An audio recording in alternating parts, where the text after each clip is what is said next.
Chapter 382, Xianxia's Past. Do you want me to meet him? Guan picked up a book from the table and smiled warmly at Lu Jujia. He no longer cared about mere talent. But humans are not emotionless plants. Lu Jujia and that disciple shared a deep bond, almost like father and son, and he wished to secure a better future for the disciple, which prompted him to speak to Guan. Seeing his fellow disciples smile, Lu Jujia gave an awkward smile and a false cough, saying, I do hope you can meet him. Not only is his talent outstanding but he is also very diligent. If that's the case, bring him up. Guan shook his head with a chuckle, dismissing the brotherly relationship. Lu Jujia had been so dedicated for many years without complaint. Who was he to refuse him this small favor? Even without revealing his true cultivation level, Guan could change someone's life with just a word, thanks to his 500 years of networking in the Supreme Sect. Upon hearing this, Lu Jujia's eyebrows shot up in joy, and he quickly thanked Guan before hurrying off. Guan began to read. Although he spent most of his time away from Mystic Valley, Lu Jujia often stocked the place with books, ensuring that he always had something different to read. It wasn't long before Lu Jujia returned. A young man followed him, dressed in modest cloth garments. His features were not particularly handsome, but he had a fair complexion and a somewhat slender frame. The young man was extremely nervous and looked at Guan only briefly before lowering his gaze, daring not to look again. Lu Jujia stepped forward to introduce the young man, while Guan sent a lifespan detection towards him. Xianxia Foundation Establishment Realm 2nd Layer 23/350/4800, a lifespan of 4,800 years. Truly a rarely seen talent. Disciple Xianxia pays respects to master. Xianxia knelt down, bowing reverently. Guan habitually peered into Xianxia's karma, deducing his past and future before showing a gentle smile and saying, Rise. There's no need for such formalities here in Mystic Valley. Xianxia looked up, saw his smile and relaxed significantly before standing up to speak. Guan kept deducing while casually talking with Xianxia, taking interest in his cultivation practice.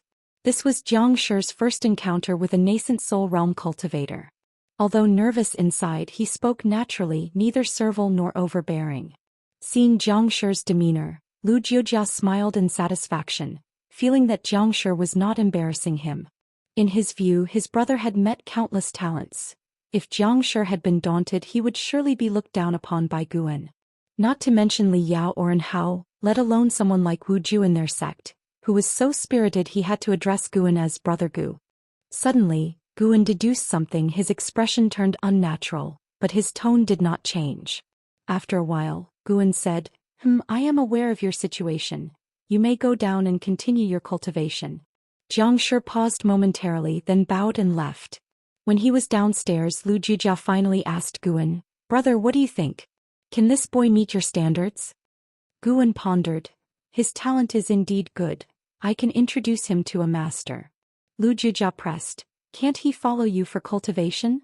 With Xianxia's aptitude, finding a master should be easy, but in Lu Jujia's eyes, having Guan as his master would be the greatest path for Xianxia. For several hundred years, though he never asked, he felt that his brother shared an inseparable bond with Sword Venerable Fudao. The precursor Flying Leaf Sword Immortal always made moves around Mystic Valley, and Sword Venerable Fudao's renowned battle had coincidentally saved him in Yilan Zhenqin. A multitude of factors were too coincidental to ignore. And the innate reincarnation skill, such a miraculous skill, is unmatched in the Supreme Sect. He was wise enough not to question Guan, nor dare to discuss this matter with anyone else.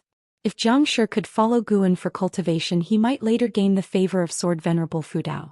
Jujia, you like him that much? Guan stared at Lu Jujia and asked. Lu Jujia replied, When he was 7, I brought him to Mystic Valley and watched him grow up, just like a son to me. Guan sighed. If I personally take him in, he would be bound to Mystic Valley, and you might die because of him, and he will also cause great trouble. According to his calculations, Xianxia appeared to have a good character but was unscrupulous in his pursuit of immortal cultivation. After hundreds of years, gaining a position even as a servant disciple in Mystic Valley was challenging. The Chores Hall would select suitable disciples for Mystic Valley for profit, leading to current disciples being either rich or noble. At the age of 7, in order to enter Mystic Valley, He had found out in advance the list arranged by Chores Hall for Mystic Valley and drugged those he viewed as threats to miss their chance. No one suspected a 7-year-old child, so he succeeded. After entering Mystic Valley, even if some doubted him, no one dared to trouble him. After that, Xianxia behaved very cautiously, concealing his true nature well. Guan predicted that in the future he would steal the ultimate skill from the Supreme Sect, causing their cultivators to hunt him down, and Lu Jujia, in an attempt to protect him, would mistakenly be killed by a cultivator from the Supreme Sect. Even though this was a future without Guan's intervention, it at least showed that Xianxia was not simple. As long as he maintained his current relationship with Lu Jujia, trouble would inevitably come. Guan had calculated thousands of possible deaths for Lu Jujia, most of them related to Xianxia. Hearing Guan's words, Lu Jujia's expression changed drastically. He didn't reflexively rebut but carefully reminisced. Had it been someone else who said this, he would certainly have been annoyed, but coming from his senior brother, he couldn't help but seriously ponder. Although he valued Xianxia, how could Xianxia compare to his senior brother in his heart? Even as he held Xianxia in high esteem, he did not take it upon himself to teach the innate reincarnation skill to Xianxia. I understand. Lu Jujia took a deep breath, dropped these words, raised his hand in salute and turned to leave. Guan didn't say more and continued reading. Xianxia still didn't pose a threat to him. By evening, Guan left Mystic Valley and reached the Third Medicine Valley. He first found an X-In, revealed everything about the Qin family, and arranged for an X-In to visit the Inner Sect City tomorrow. The great elder of the Inner Sect City was from the LV family, and which the relationship between Guan and LV Badian, the LV family would definitely take action. Summer passed and autumn arrived, and in the blink of an eye, half a year had passed. That night, Lu Jujia was cultivating in his house when he heard a knock on the door and without opening his eyes said, "Come in." The door was pushed open and Xianxia walked in, approaching Lu Jujia to salute. "What is it?" Lu Jujia asked, his tone indifferent. Xianxia could sense the distance in his tone. "Eldest senior brother, I was wrong." Xianxia suddenly knelt down, his tone somber. In Mystic Valley there was only one master, which was Guan. Even though they were like father and son, Xianxia could only call Lu Jujia eldest senior brother. Lu Jujia opened his eyes and furrowed his brows. Xianxia pressed his forehead to the ground and, gritting his teeth, said, "Although I'm not clear what exactly master told you that day, I can feel your attitude. I admit that as a child I did wrong, but I had no choice. Before my family was annihilated by the emperor, they secretly sent me to Supreme Sect, and I had to find a way to preserve my life. At the age of 7, Mystic Valley was the most formidable place I had heard of, so He confessed all his childhood actions. Lu Jujia was quite shocked after hearing this. He hadn't expected him to have done such things, no wonder senior brother had an issue with him. But as he listened, Lu Jujia's feelings became complex. He saw his own reflection in Xianxia. He too had made mistakes, and if not for his senior brother's care, he would have died long ago. Although Xianxia's mistakes weren't as severe as his, he couldn't let Xianxia cling to his senior brother. After Xianxia finished speaking, Lu Jujia sighed. Xianxia looked at Lu Jujia, his eyes red, and did not stand up for a long time. Lu Jujia, with a complex expression, said, "Don't blame your master. It's me not wanting you to cause trouble in Mystic Valley." Xianxia hurriedly replied, "How could I possibly blame him? Over the years I've received so many elixirs in Mystic Valley. Without master's protection, how could I possibly have reached foundation establishment so quickly? It was my fault after all. If I were master, I would have expelled a disciple like me from Medicine Valley long ago." Thinking of Guan, Xianxia truly had no complaints, only more awe. He had thought that no one knew of his childhood actions, but it turned out his master knew.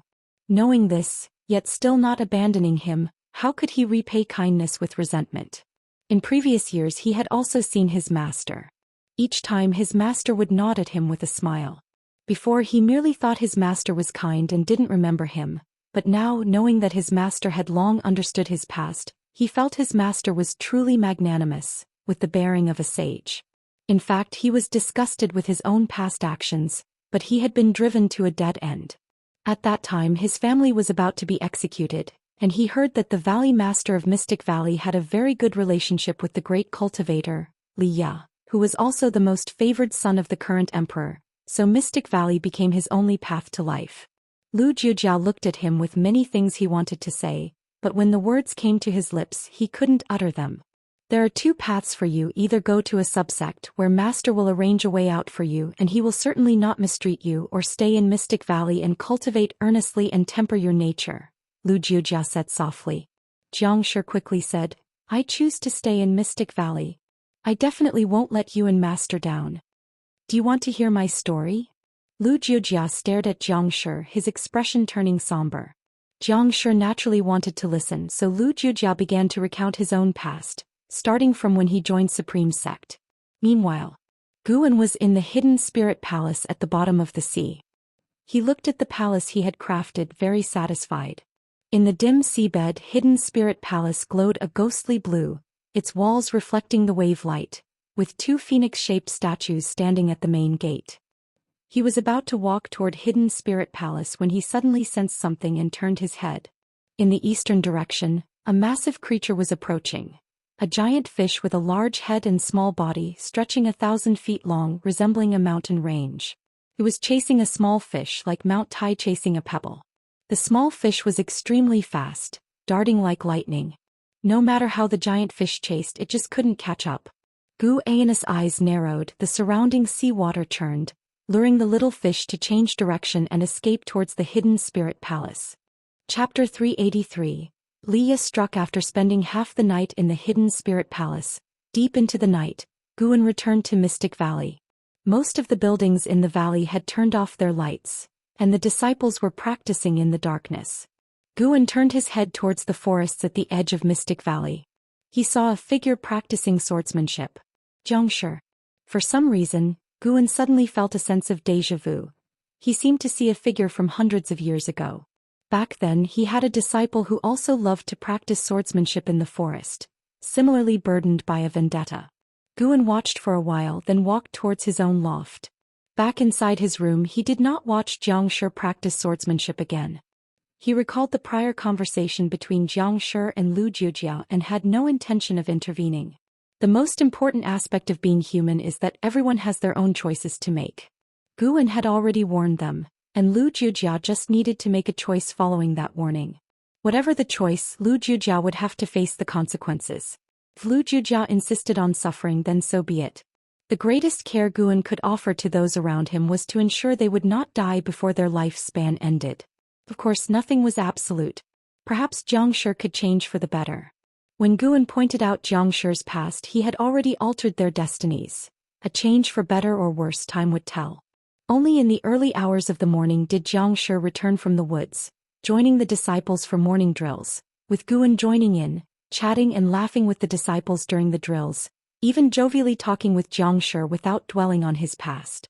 Upon learning that Guan was not willing to accept him, Xianxia did not harbor any animosity towards Guan, indicating that his nature was not beyond redemption. Naturally, Guan would not deliberately shut him out. Of course, by doing this, Guan also hoped to encourage Xianxia to improve, and to reduce the chances of him causing trouble for Lu Jiujia. The day passed and Xianxia became very compliant, no longer pleading for anything. Time flew like an arrow. 30 years passed in the blink of an eye. That day, Guan came back early from Heavenly Phoenix Mountain and stood downstairs, waiting for someone's return. Ji Xiaoyu walked out from inside the house and stood beside him, her gaze on him, yet she remained silent with a cold expression. Guan felt uneasy under her stare and glanced at her, asking, "What's wrong?" Ji Xiaoyu said softly, "Guan, you're really heartless, not talking to me for so many years?" Upon hearing this, Guan quickly turned around, helplessly saying, "I didn't talk to you? It's just because of your icy demeanor. I didn't dare to disturb you, and how often do you even leave the house in a year?" Ji Xiaoyu huffed, "Don't give me that. If it were your junior sister ignoring you, you'd definitely rush to appease her." "Impossible." "Oh really?" Ji Xiaoyu wore an incredulous look. Guan earnestly said, "My junior sister couldn't possibly ignore me." Ji Xiaoyu's pupils dilated slightly, and she was tempted to leave but restrained herself. Guan asked, "How has your cultivation been these years?" "I've already reached the 6th floor of the nascent soul realm." "Impressive, right?" Ji Xiaoyu, initially annoyed, couldn't help but chuckle upon hearing this. "Indeed impressive, almost catching up to me. Ji Xiaoyu said crisply as she contained her smile and responded coldly. Guan followed up, what realm are you at now? 8th floor of the Unification realm. What? Guan widened his eyes in astonishment and asked, how could you advance so quickly? Is cultivating to the Unification realm that easy? Ji Xiaoyu glanced at him and said, you think it's quick because you don't take cultivation seriously. Regardless of the era, my cultivation speed is never considered top tier. That's true. I mean, in my eyes you've always had an elite talent. Guan declared seriously, inwardly thinking women are really hard to please. Praise you and you mock me, don't praise you and you get upset. The two continued to chat with Ji Xiaoyu intentionally easing their tense relationship, and Guan naturally went along with it. Before long, a figure flew in from the horizon. It was the person Guan was waiting for. The person flew swiftly and landed behind Guan, extending a hand towards him. Ji Xiaoyu quickly pulled Guan towards herself, causing the hand to miss. Guan took hold of Ji Xiaoyu's hand and turned to look. Senior brother Li. Guan exclaimed excitedly. Li Ya's hand hovered in the air as he looked confusedly towards Ji Xiaoyu, not expecting her to react so quickly. Ji Xiaoyu felt Guan squeezing her wrist but did not pull her hand away, and she calmly looked at Li Ya. Guan let go, stepping forward to enthusiastically greet Li Ya. The two exchanged pleasantries for a while, with Li Ya guiding Guan towards his loft, and Ji Xiaoyu followed closely. As they ascended the stairs, Ji Xiaoyu was still behind them, which made Li Ya puzzled as he looked at Ji Xiaoyu. Let her come along, she's one of us, Guan said with a smile. Ji Xiaoyu's lips slightly curved upon hearing this. Li Ya felt awkward but didn't refuse. After the three entered the house, Guan began making tea for Li Ya and inquired about his experiences over the years. Ji Xiaoyu sat on Guan's chair, and Li Ya didn't sit down immediately, narrating his experiences while scanning the furnishings in the room. Years had passed, yet there was little change in junior brother Gus' residence, evoking a rush of emotions in him. After Guan poured him a good tea, he brought over a chair and sat beside Ji Xiaoyu, listening to him recount his experiences. Hearing that he had entered the holy court, Guan couldn't help but exclaim, giving him ample face. Li Ya then spoke of the magic battle conference between the holy court and the Immortal dynasty, piquing Ji Xiaoyu's interest. Guess who I saw in the camp of the Immortal dynasty? And how? Surprising, isn't it? He actually joined the Immortal dynasty. Li Ya remarked with emotion. Guan thought to himself that he was well aware, and he also knew that Li Ya had been defeated by him again. Li Ya, through fortuitous opportunities, had reached the Mystic Heart realm, and encountered An Hao in the Magic Battle Conference. An Hao, stubborn as always, refused to use the power of Divine Exotic City and, unsurprisingly, was thoroughly defeated. It must be said that Li Ya was both fortunate and tragic. He could always keep up with An Hao's pace, but he just couldn't defeat him. Time and again he was utterly crushed. Despite being in the same realm, he was no match for An Hao. Compared to Yang Jian, Li Ya seemed more like An Hao's destined rival. Did you two face off? Asked Guan. Li Ya shook his head and said, sadly no. Almost out of luck, I wanted to test his sharpness. Puff. A laugh echoed in his heart, the laugh of the divine exotic immortal spirit. He pretended not to hear it, continuing with his lamentations, unaware that Guan could hear the inner voice of divine exotic immortal spirit, who was debunking his boast to Guan. How intriguing! Li Ya began talking about the exceptional talents from both factions, and Guan would exclaim from time to time, keeping the atmosphere lively. Ji Xiaoyu didn't utter a word, listening quietly all the while. You might not believe this, but the Immortal dynasty actually won the Magic Battle Conference. They won one more match than expected. Who knows what changes this will bring about now? If the Holy Court can't suppress the Immortal dynasty, war might be inevitable, Li Ya sighed. He even doubted if he had chosen the wrong path. Why doesn't Hao always have such smooth sailing? Ji Xiaoyu spoke up. The talents of the Immortal dynasty are naturally superior to ordinary people. Such competitions are advantageous for the Immortal dynasty. The Holy Court probably let them win deliberately, aiming for a peaceful situation. If it came to a direct war, the Holy Court would win, but it would be a Pyrrhic victory, severely damaging the Holy Court. Li Ya looked at Ji Xiaoyu with surprise, not expecting her to make such an astute judgment. He knew Ji Xiaoyu's identity, and had initially thought Guan kept her nearby to remember the third young miss of the Ji family, Now it seemed this Ji Xiaoyu was not so simple.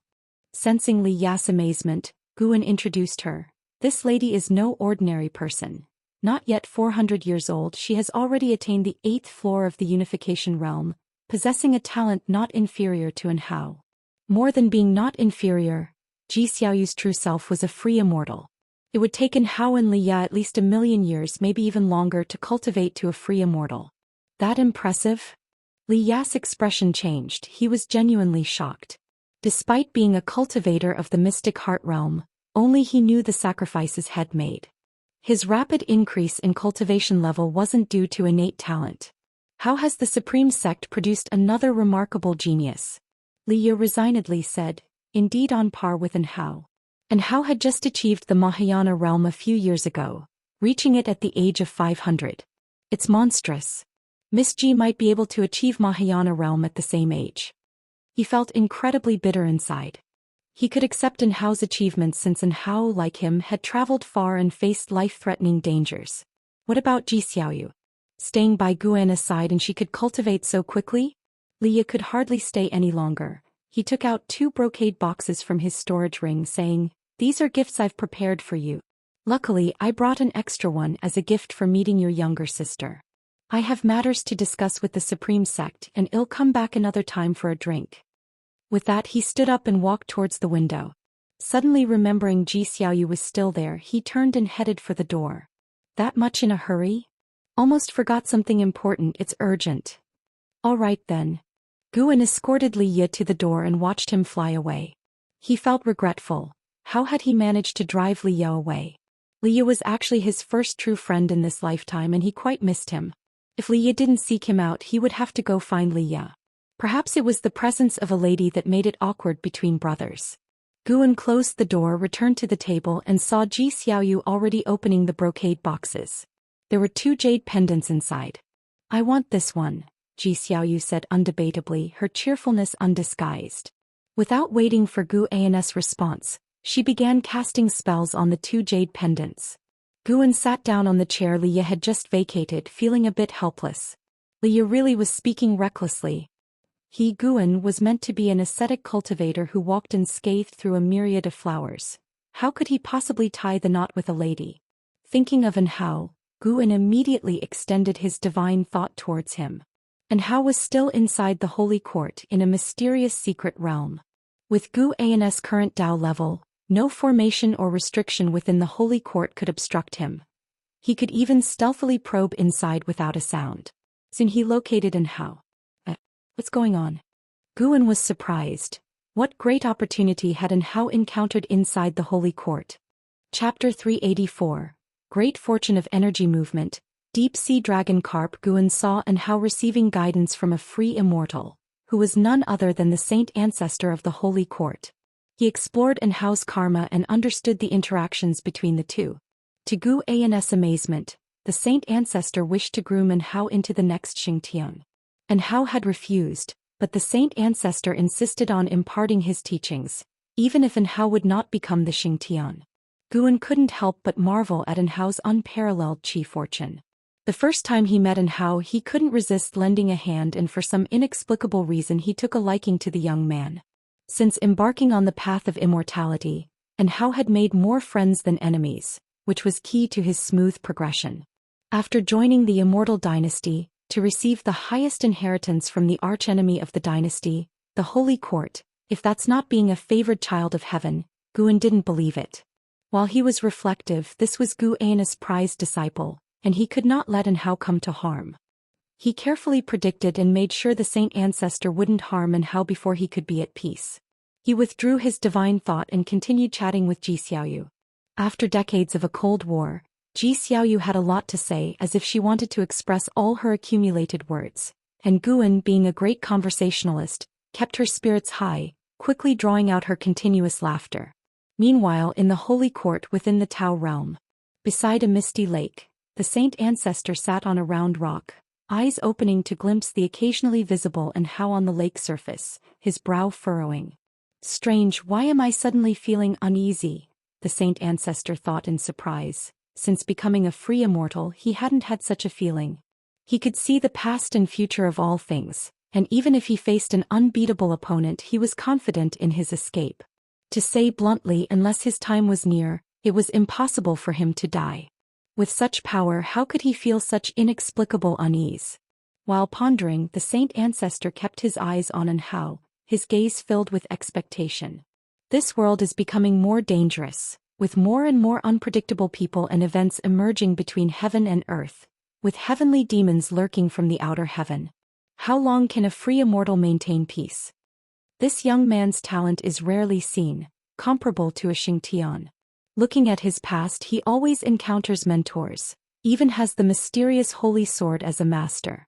Only he could resolve the ancient irreconcilable grievances of the great heavenly spirit land. The saint ancestor's eyes gleamed brighter.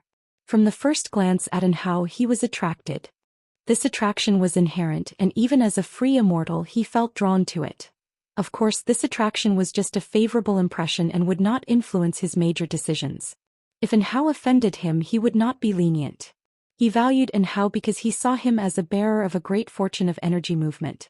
He had encountered such a great fortune holder 2 million years ago, someone he revered and aspired to emulate. Sadly, he didn't know whether they were dead or alive now. The saint ancestor's thoughts gradually drifted to the distant past, and a blurry figure appeared in his eyes. Days later, Guan went to the main city of the sect to find Li Ye, and the two drank heartily for a day and a night. Indeed, with Ji Xiaoyu around, Li Ye found it hard to speak his mind. Only when he was alone with Guan could he let his guard down and talk about the hardships of these years. Something recently troubled him. It was his relationship with Li Xiandao.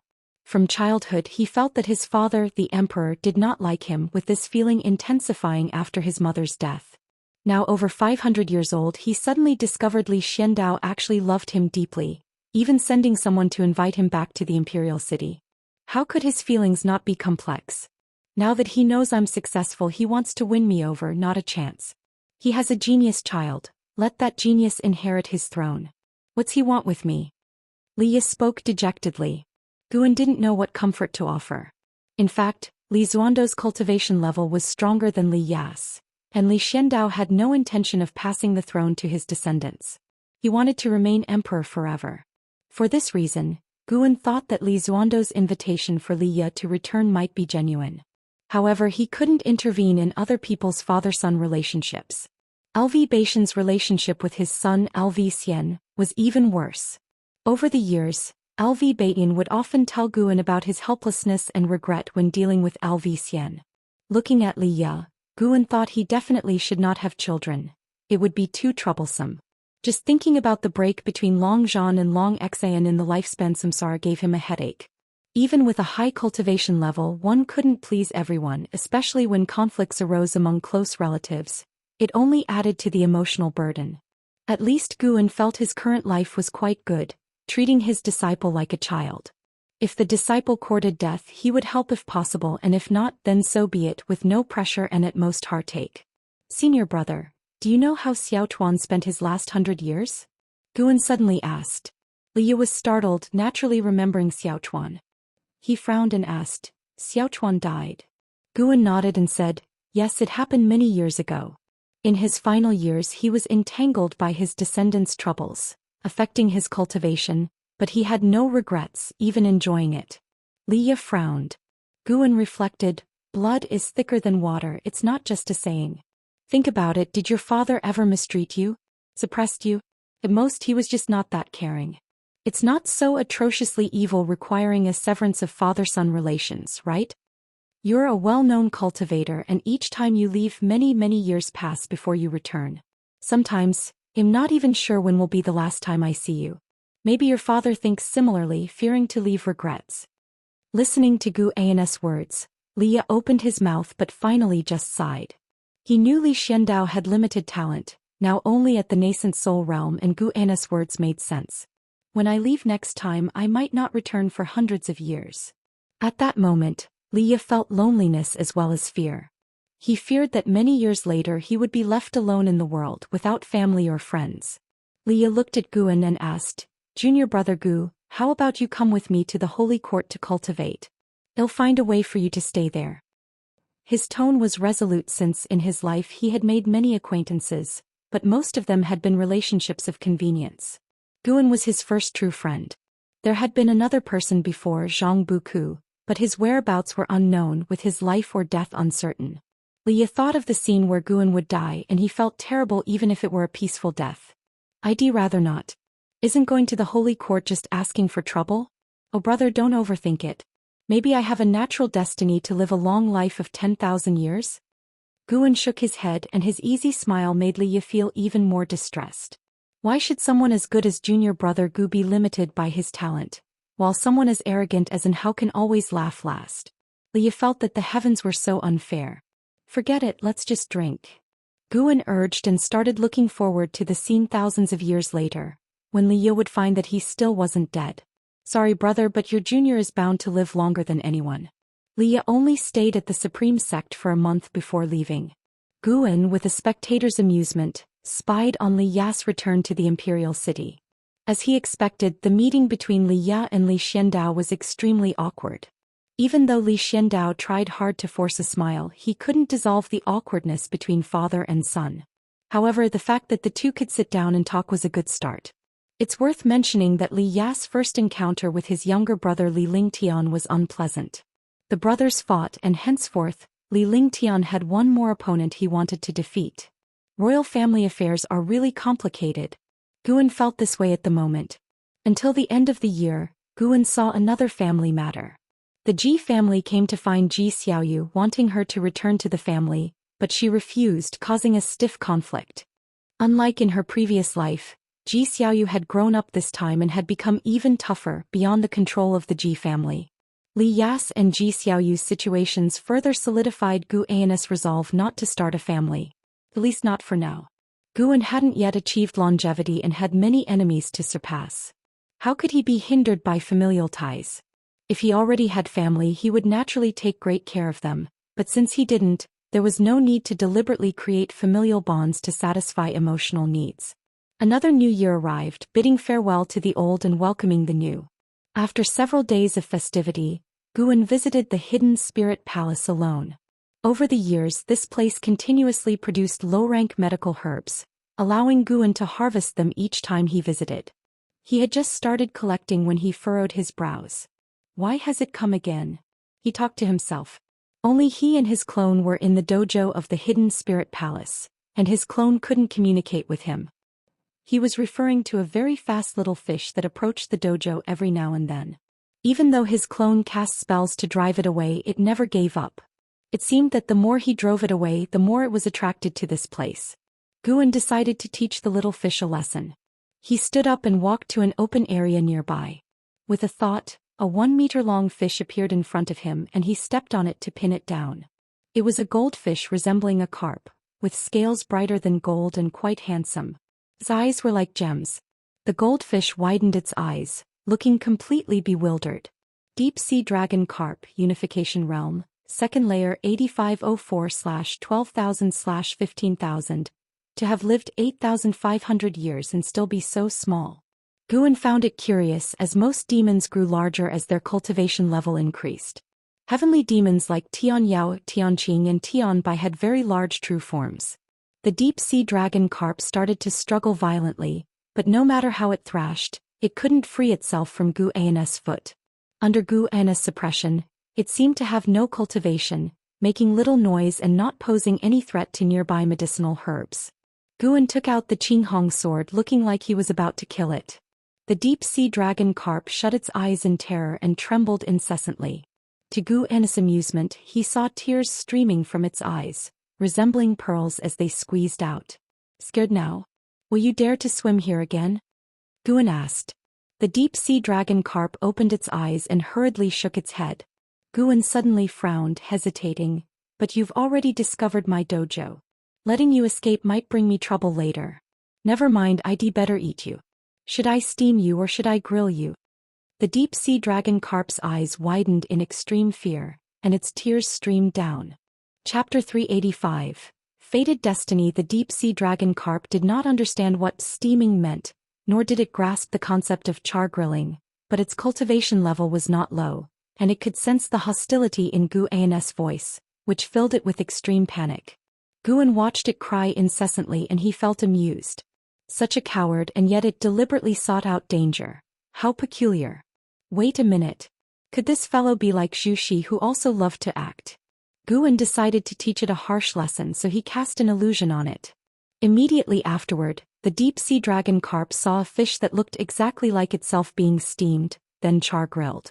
When it saw the char-grilling, its fish skin was scorched black, crisped up and oozed oil. It could not take it anymore. Accompanied by a spasm, the deep-sea dragon carp at Guan's feet fainted dead away. It's this week. Guan used his foot to flip the deep-sea dragon carp's body, and seeing that it remained motionless, he felt even more exasperated. After hesitating for a moment, Guan moved the deep-sea dragon carp to a distant part of the sea. If you come back, you're certainly dead. If you dare to reveal my location, your end will be even more miserable than what you've seen. Guan transmitted his words into the deep-sea dragon carp's mind. Given the realm of the deep-sea dragon carp, when it awoke, even if it did not understand the language of the human race, it would still understand what Guan meant to express. As the clouds dispersed beside the great lake, and Hao stood with his back to the saint ancestor, gazing up at the sky. The saint ancestor looked at Hao with increasing satisfaction in his eyes, as if viewing a rare treasure. I never thought you could master the heavenly Dao divine record so quickly. Given time, there will be no one in this world who can rival you, the saint ancestor praised. And Hao turned his head and glanced at the saint ancestor from the corner of his eye, asking, "Has Xingtan managed to master this skill?" The saint ancestor replied, "Of course, but you will surpass him sooner or later." Upon hearing this, Hao fell into contemplation. Having mastered the heavenly Dao divine record, he deeply understood the strength of this skill, which gave him a greater appreciation for Xianxia's might. Even in the Immortal dynasty, all immortals deemed the holy court's Xianxia the strongest in the world. How powerful must one be to win the respect even from rival forces regarding one's strength? I must leave now. Thank you, Senior, for your teachings. I will never forget this kindness, Hao said. He turned around and bowed to the saint ancestor. The saint ancestor asked, "Will you make an enemy of the holy court in the future?" Hao looked at him and answered, "I am not sure. No one can predict the future. However, I can assure you, I will not make enemies with the holy court on behalf of the Immortal dynasty. My joining was solely for the pursuit of greater strength." The saint ancestor nodded, smiling, and said, "Junior, may you attain nirvana early. Once you do, you will awaken your true power and feel the force of the heavenly Tao, the supreme way in this world." Hao acknowledged, then turned and leaped, transforming into a white light that sped away, disappearing into the distant clouds in the blink of an eye.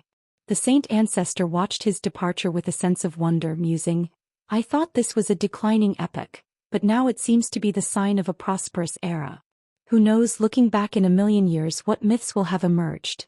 While the saint ancestor was ruminating, Guan was also reflecting. Inside the hidden spirit palace. Standing on the path between the medicine gardens, Guan looked into the distance, murmuring, "This guy really is persistent." He was referring to the deep-sea dragon carp. Since their last encounter, 60 years had passed. After several days of silence, the deep-sea dragon carp began its search for the hidden spirit palace, a quest that lasted for 60 years. Over those 60 years, most of the disciples from the Third Medicine Valley and Mystic Valley had changed, and in the mundane world several generations had passed on. The deep-sea dragon carp, having traversed many seas and faced countless dangers, finally arrived in the sea area of the hidden spirit palace. Now it was covered in wounds, its scales no longer the resplendent sheen of old. Here a few were missing, there some were gone, presenting a very pitiful sight. Its will moved Guan. He could discern that throughout those years, the deep-sea dragon carp had not divulged his or the hidden spirit palace's existence to other demon creatures. Without probing for information, the creature had managed to find its way here. It seemed to possess hidden talents unknown to all. Under normal circumstances, given the distance, even a Mahayana realm might have difficulty finding the hidden spirit palace in 60 years. Oh well. Guan shook his head and continued to pick medicinal herbs. He opened his attribute panel while gathering the herbs. Name, Guan, lifespan, 612/958-702-371, physique, mixed yuan refined void body, cultivation level, Daoist hidden immortal realm perfect, almost 10 billion years of lifespan. Awesome. Guan was in high spirits. This was lifespan he had earned through hard work, not through theft or slaughter, and he felt a great sense of accomplishment. The world was stirring with excitement. Great powers and geniuses were emerging one after another, while he quietly developed his strength, watching the struggles of the world. He was racing toward longevity at an even faster pace, and the feeling was exhilarating. The more he thought about it, the happier Guan became, and he couldn't help but hum a tune. After he finished gathering the medicinal herbs, he returned to the Supreme Sect. The deep-sea dragon carp had just entered the region. It would take another month or two to get near the hidden spirit palace, so he was not in a hurry to meet it. If the deep-sea dragon carp were to die on this last stretch of road, it would indicate that such fortune was not in its destiny, and no one could be blamed for that. Returning to the third medicine valley just after midday, the hot summer breeze blew into the valley, and sunlight shone on the 7 stars mirror in Gu's hand, refracting a dazzling light. Guan used the 7 stars mirror as a fan, leisurely strolling forward while waving it to cool down. An Exan suddenly ran over, stopping in front of him, and said, "Master, Wuzhu is in trouble." Guan asked, "What happened?" "Today I went to the inner sect city and heard that he has been thrown into the dungeon of the Supreme Sect, apparently for harming a fellow sect member," an Exan replied quickly. Upon hearing this, Guan furrowed his brow and said, "I'll go to the inner sect." After speaking, he turned and left. An Exan breathed a sigh of relief. Telling his master about the situation was enough. With his master's capabilities, resolving it wouldn't be difficult. Less than half an hour later, Guan, following the guidance of a dungeon disciple, reached the 7th floor underground. Having been with the Supreme Sect for 600 years, this was his first visit to this place. As the Supreme Sect grew stronger, the restrictions of the dungeons steadily increased. It was said that the 18th underground floor imprisoned an immortal. The dungeon disciple halted in front of a cell, briefly explained a few things, and then turned and left. Moving beyond the 5th floor underground was not something just anyone could decide to do. Guan had pulled some strings, so the dungeon disciple was quite courteous to him. The cell was made from special redwood, its surface carved with talismans and containing multiple layers of restrictions. Guan looked inside the cell door. It was dim inside, and Wuzhu, with his hair disheveled, leaned against the wall, sleeping. Inside the dungeon, cultivation was not possible. Spiritual energy was cut off, and Wuzhu had become noticeably thinner. Guan had known when Wuzhu had been caught, but he was not worried about Wuzhu's death given the protections within the Supreme Sect, so he didn't come earlier. When an Exan found Guan from the standpoint of causality logic, Guan should visit Wuzhu too. Guan, who studied the way of cause and effect, began to see the causality in the world as a game. He was willing to abide by the rules of the game unless the game annoyed him, at which point he would change it. "Brother Wu, I've come to see you," Guan said, simultaneously casting a lifespan detection on Wuzhu. Wuzhu Unification Realm 5th Floor 614/4500/8300. His maximum lifespan finally increased. This kid really needed to experience hardship to reach path enlightenment. Everything coming too easily was not good. The Wuzhu in the dark slowly opened his eyes. His vision was blurred, only able to make out a silhouette outside the cell door. After Guan called out to him again, Wuzhu's vision suddenly became clear. "Brother Gu," Wuzhu looked at Guan, his face full of shame, not knowing what to say. He was still very touched. The crime he had committed was serious, and the Fong family had formidable influence, leading the Supreme Sect to abandon him. Those friends of his had been avoiding him like the plague. Having been imprisoned for so long, Guan was the first to visit him. How could he not be moved? "Why aren't you speaking? Do you not recognize me?" Guan feigned seriousness as he asked. He had already deduced the incident regarding Wuzhu killing a fellow member. The incident couldn't be entirely blamed on Wuzhu. The fellow member was also a genius of the Supreme Sect, who had borne a grudge against Wuzhu for a previous defeat and disliked him. After Wuzhu was defeated by Zhou Tongyu, he went out to gain experience and encountered the genius. Taking advantage of his numbers, he mocked Wuzhu as inferior to Zhou Tongyu, wasting the sect's investment. Wuzhu was not one to be bullied easily. An argument broke out between them, which escalated into a fight. The other party bore the intent to kill, leading Wuzhu to retaliate with full force, and eventually a tragedy occurred. Since there were other sect members present, Wu Ju chose to return to the sect and report the incident, but those sect members turned against him, claiming Wu Ju struck first. And so Wu Ju was thrown into the dungeon, tarnishing his reputation. Regardless, Wu Ju indeed had killed a fellow sect member, and as a righteous path sect, such a crime was truly unforgivable in the eyes of the supreme sect. Wu Ju felt he had made a mistake and was too ashamed to face Guan. "I don't disown you, it's just that I'm too ashamed to face you," said Wu Ju, taking a deep breath and attempting to stay calm. Ever since he became known as a genius, too many people flocked around him, all of whom were nice to him. Along with being at different stages, Wu Ju met with Guan less and less. Sometimes he would even forget Guan was his most important brother. Now that he had fallen, all those close friends refused to see him, yet it was Guan who came. In that moment Wu Ju was filled with self-mockery. What exactly happened? Guan asked, pulling Wu Ju out from his dejection. Wu Ju calmed himself and began to recount the events and the reasons behind them. After a while, when Wu Ju finished speaking, Guan stayed silent for a moment, then said, "It cannot all be blamed on you. Didn't anyone upstairs believe you?" Wu Ju replied helplessly, "How could they believe it? It's not like they can use soul-searching skill on those people, and even if they did it to me, how many would be willing to believe?" Guan said, "No problem, I will speak to the sect leader about it." Wu Ju responded, "The sect leader has already spoken with me, asking me to bide my time until the controversy settles somewhat, and then he will find a way." As the supreme sect grew stronger, Lv Baiyan, being the sect leader, found his authority diminishing. Guan comforted him, "No problem, I will speak with him again. If that doesn't work, I will ask others to speak up as well. I refuse to believe that the so-called Xing family can have their way all alone within the supreme sect." Chapter 386. The sect with 10 million disciples. Upon hearing Gu An's words of comfort, Wu Ju could only offer a bitter smile. An amused chuckle came from a nearby cell. Covering the sky with one hand? The Xing family really has such capability. Guan turned his head to look and saw an old man with white hair approaching the edge of the prison cell, his hands bony and clutching the mahogany bars. He looked at Guan with a face full of scorn. Guan feigned a frown and asked, "Could it be that you are also from the Xing family?" The old man laughed and said, "If I were from the Xing family, how would I have ended up like this? Like your friend, I offended the Xing family, and even the Hall of Elders told me to lay low for a while.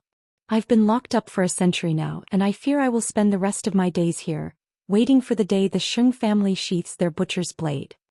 After listening, Wu Ju slightly lowered his head. Guan angrily said, "I refuse to believe it. Is the Xing family really so tyrannical? I am going to find the sect leader now." With those words, he left with a swish of his sleeve.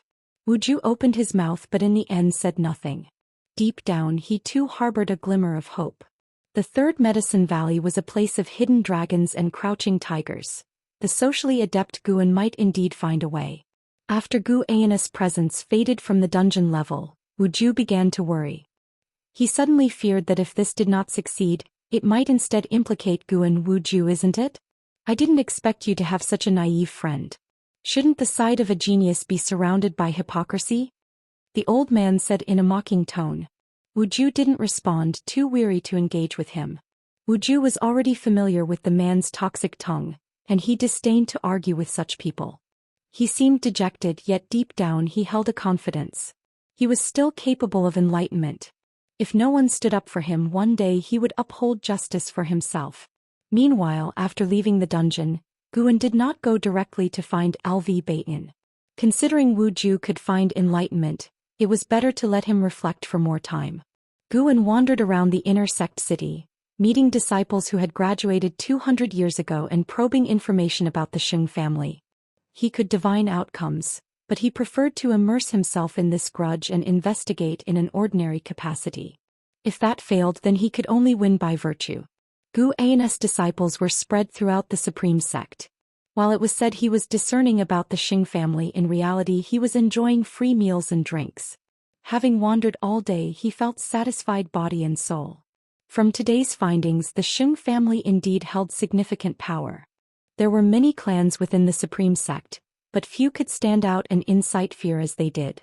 The disciples were fearful that Guan would offend the Xing family. Upon understanding why he was investigating the Xing family, they all advised him to stay out of it. When Guan returned to the third medicine valley, it was already night.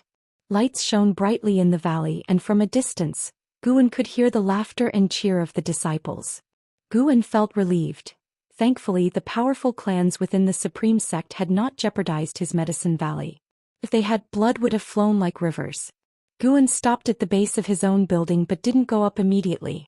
Instead, he knocked on Ji Xiaoyu's door. "Come in." Ji Xiaoyu's pleasant voice echoed from inside, and Guan pushed the door open, then closed it behind him. As he approached Ji Xiaoyu, she curiously asked, "It's rare for you to seek me out proactively. Is something the matter?" "What kind of question is that? Can't I visit you without a reason? Weren't you the one who blamed me for not taking the initiative to see you for decades?" Guan said dissatisfiedly, about to turn around and leave. Sitting on the bed, Ji Xiaoyu quickly grabbed his wrist. "Of course you can visit. Come sit down," Ji Xiaoyu said gently with a smile, pulling Guan to sit next to her. Guan grunted. "I saw your place was bright and lively, and something just drove me to come have a chat with you, but your first words angered me quite a bit." "Oh my, can't I admit my mistake?" Ji Xiaoyu replied helplessly. How could he suddenly become so childish? But it was quite amusing. Such were Ji Xiaoyu's thoughts as her lips curved upward involuntarily. Guan then smiled and said, "That's more like it. Today I saw Wu Ju, and he began to recount Wu Ju's trials, with Ji Xiaoyu listening attentively because she remembered Wu Ju well. After Guan finished talking about Wu Ju's situation, he continued with his interactions with other disciples. For the first half hour, Guan did all the talking. Ji Xiaoyu then figured out his intention. Surely he wasn't seeking her help, was he? In the end, Guan lamented, "Even within the supreme sect, injustice exists. Fortunately, our Medicine Valley keeps a low profile and serves the supreme sect undisturbed. Why are these clans so overbearing, and might they one day surpass the supreme sect?" Ji Xiaoyu responded, "It's possible but difficult. If it comes to that, the supreme sect might just become one of their subordinate forces. The stronger the supreme sect, the more hopeless it becomes for those disciples caught in dire straits." Guan sighed. He then stood up and said, "We've talked for so long, you should continue cultivating now. Your future is not limited by the supreme sect." After speaking, he walked away. Ji Xiaoyu watched his departing figure, wanting to say something but hesitated. Once the door was closed, she couldn't help but mutter, "He only visits when he needs something, and he even expects me to apologize while seeking my help?" She shook her head and chuckled, then took out a piece of talisman paper and began to write. As soon as Guan sat down, he saw a white dove's phantom flying away through the window, disappearing into the night sky in the blink of an eye.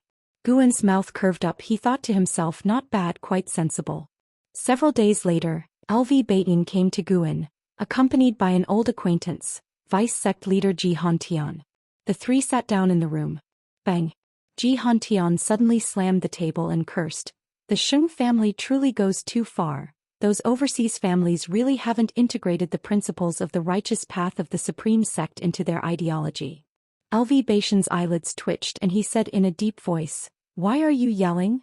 "I'm outraged. You give the order to suppress the Sheng family and I'll absolutely support you." "Why don't you give the order?" "The Ji family has good relations with the Sheng family. I'm caught in the middle. It's difficult for me." "It sounds as if the LV family hasn't benefited from the Sheng family either. We are both in tough positions." Watching them pass the buck, Guan found it amusing but also felt that the supreme sect had become somewhat superficial. Indeed, with the rapid expansion of the supreme sect, the cultivation levels of native high-ranking members couldn't keep up with the pace of the sect, naturally diluting their power. Guan spoke up, "Suddenly I feel like writing a book." Ji Hantian's eyes lit up. "That's a good idea. Pan-An's influence is still considerable." Guan glanced at him and said, "I'll write that the Sheng family is a powerful clan that the Ji family and LV family fear." Ji Hantian glared and said, "Guan, don't joke around." Guan asked, "I understand why the sect leader is here, but Elder Ji, why have you come?" Ji Hantian huffed, "It's all because of you. That girl Ji Xiaoyu is actually helping you, so I had no choice but to come myself." Guan immediately felt somewhat annoyed. When the third miss was forced to go to the 7-star spirit realm, you couldn't stop it. Now Ji Xiaoyu asks you for help and you face difficulties again. The Ji family is strong, but it feels like it's all about making compromises. At this remark, Ji Hantian's expression instantly darkened. Guan then opened a drawer, took out the fate-determining pen, and from a stack of papers beside him, he pulled out a sheet of white paper. Seeing the two argue, LV Baitin intervened. I also trust in Wu Ju, but the Xing family lost a disciple, one considered among the top 3 talents of this generation. We must provide an explanation to the Xing family, and I assure you I won't let anything happen to Wu Ju. Regardless of his relationship with Guan in the years where Guan had strategized, he truly felt that the strength of the Supreme Sect today could not be separated from Gu An's contributions. Guan remained silent, writing down names on the paper.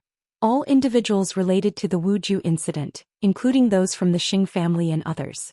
They knew the truth but were pushing Wu Ju towards an abyss. If they were compelled, that would be one thing, but the conflict began with them following the Xing family genius in insulting Wu Ju and even attacking him. Their lies were to protect themselves. Choosing to be lapdogs and bullying others, they should prepare for the backlash. What are you doing? LV Baitin frowned and asked. Guan continued writing without speaking, making him genuinely afraid that Guan might do something foolish. He solemnly said, the Xing family has a loose immortal. Do you know how high a loose immortal's cultivation level is? If the path of immortality were smooth, you'd have to cultivate for tens of thousands of years. The Supreme Sect hasn't had an immortal live that long. Tens of thousands of years. This phrase weighed heavily, making LV Baitin and Ji Hantian feel immense pressure just thinking about the age of the Xing family's loose immortal. Guan lifted his pen, gazing down at the names on the paper, and said with discontent, I hate my own powerlessness. If I were an immortal, how could I stand by and watch my close friends suffer?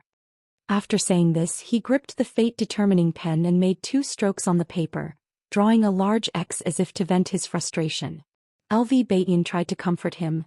Don't think like that, and besides, the Xing family is just angry but hasn't pressed me any further. Guan looked at him. Do you remember what I told you hundreds of years ago when you were still Elder Tian? Upon hearing this, LV Baitin immediately fell silent. Ji Hantian spoke earnestly. Guan, don't act impulsively. If we mess up, all 3 of us could be in trouble. We could be abandoned by our families, you could be abandoned by the Supreme Sect. All these are possible. Guan said, fine, I understand, I'll pretend I don't know about this matter. Seeing his indifferent expression, LV Baitin was somewhat uneasy and asked, really? I am but a nascent soul realm cultivator. I can't break into dungeons or step through the Xing family's gate. What can I do? Guan replied. LV Baitin, after hearing this, could only sigh. I won't see you out, but I'll remember what you've said. While speaking, Guan pulled out a book from beside him. LV Baitin wanted to say more, but Ji Hantian tugged at him, and after exchanging glances they stood up and left. Although Guan felt somewhat disappointed, he could also understand. Not everyone had the same confidence as him. Nonetheless, he had already taken action. What happened next depended on how these 2 responded. If they didn't handle it well, they too should consider moving aside. This had nothing to do with personal connections.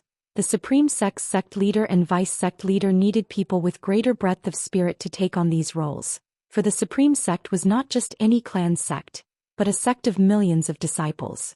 Chapter 387. The final road. LV Baitin and another left, and after about half a month, rumors suddenly spread throughout the Supreme Sect. A group of crazed disciples were proclaiming throughout the inner sect city the incident of Xing family's genius bullying Wu Ju, and consequently being killed in retaliation. The matter of Wu Ju killing a fellow sect member had already caused a huge uproar, and now these disciples were telling a different story, so how could it not provoke controversy? Even though those disciples were quickly controlled, the news still spread rapidly. Through the investigation of curious disciples, it turned out that the crazed group was originally the witness of Wu Ju's fratricide. Now, having seemingly lost their minds, they presented a different testimony from before, forcing people to consider the possibility of a conspiracy. Some suspected that someone behind Wu Ju had acted. Others speculated that these individuals could no longer bear the psychological pressure and feigned insanity to reveal the truth, while some even believed that they had initially been poisoned by the Xing family and were compelled to lie, but now that the effects of the poison were manifesting, they had lost their sanity and were revealing the truth with their last bit of lucidity. Opinions were varied, and Wu Ju once again became a center of attention within the Supreme Sect. The incident grew so significant that even members of the subsect such as Yilan and Zhenqin came to find Guan, fearing he might get dragged into it. The Xing family is truly ruthless to actually poison someone. Even the subsect is discussing this now. Wuzhu is regarded as a top genius of the supreme sect, yet he lacks a family background. If this matter isn't handled well, those disciples without a family background will feel disheartened, Zhenqin remarked astonishingly. Yilan was rather calm, saying, which sect could maintain peace over hundreds of years? There's always some troublemaker. Sword Venerable Fudao hasn't appeared for many years. It might be that the nobles are testing his attitude. Holding a book, Guan focused his divine thought on the distant ocean. The deep-sea dragon carp was being pursued by a group of demon creatures in grave danger. This guy too had gone through 81 difficulties, just one short of completion. Zhenqin tossed her hair casually and said, let them create chaos, it's about time. Guan looked at her and asked, how about you?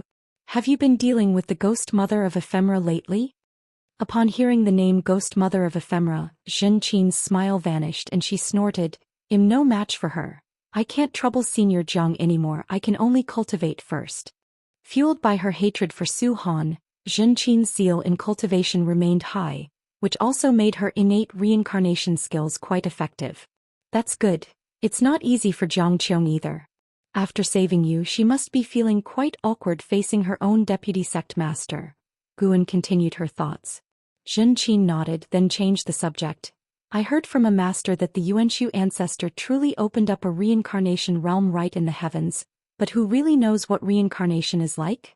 Speaking of reincarnation, Guan thought of Xiaochuan, who had been in the reincarnation vortex for a long time without reincarnating, at least within the great heavenly spirit land. Guan temporarily couldn't track his destruction Dao seal. Could he have reincarnated into another great heaven and earth? Is a divine thought true immortal that powerful? If there really is a reincarnation, I'm quite looking forward to it, just afraid that in reality, there is no reincarnation. If every person is reincarnated, then where did the original souls come from? Yilan raised a question. The two women began to explore the subject of reincarnation, intentionally avoiding the topic of Wuzhu. Guan chimed in occasionally and time passed quickly. As evening approached, the two women left.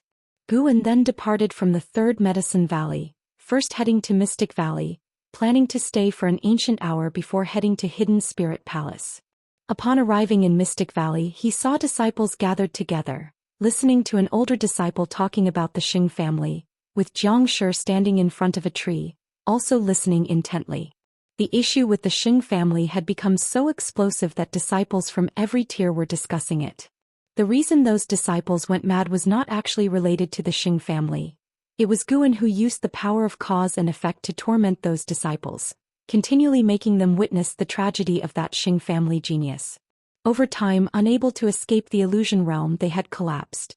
As for revealing the truth about the Wuzhu, it was also guided by Guan using the power of cause and effect. At this very moment, the Xing family was in turmoil. The higher-ups were overwhelmed, discussing how to handle the situation.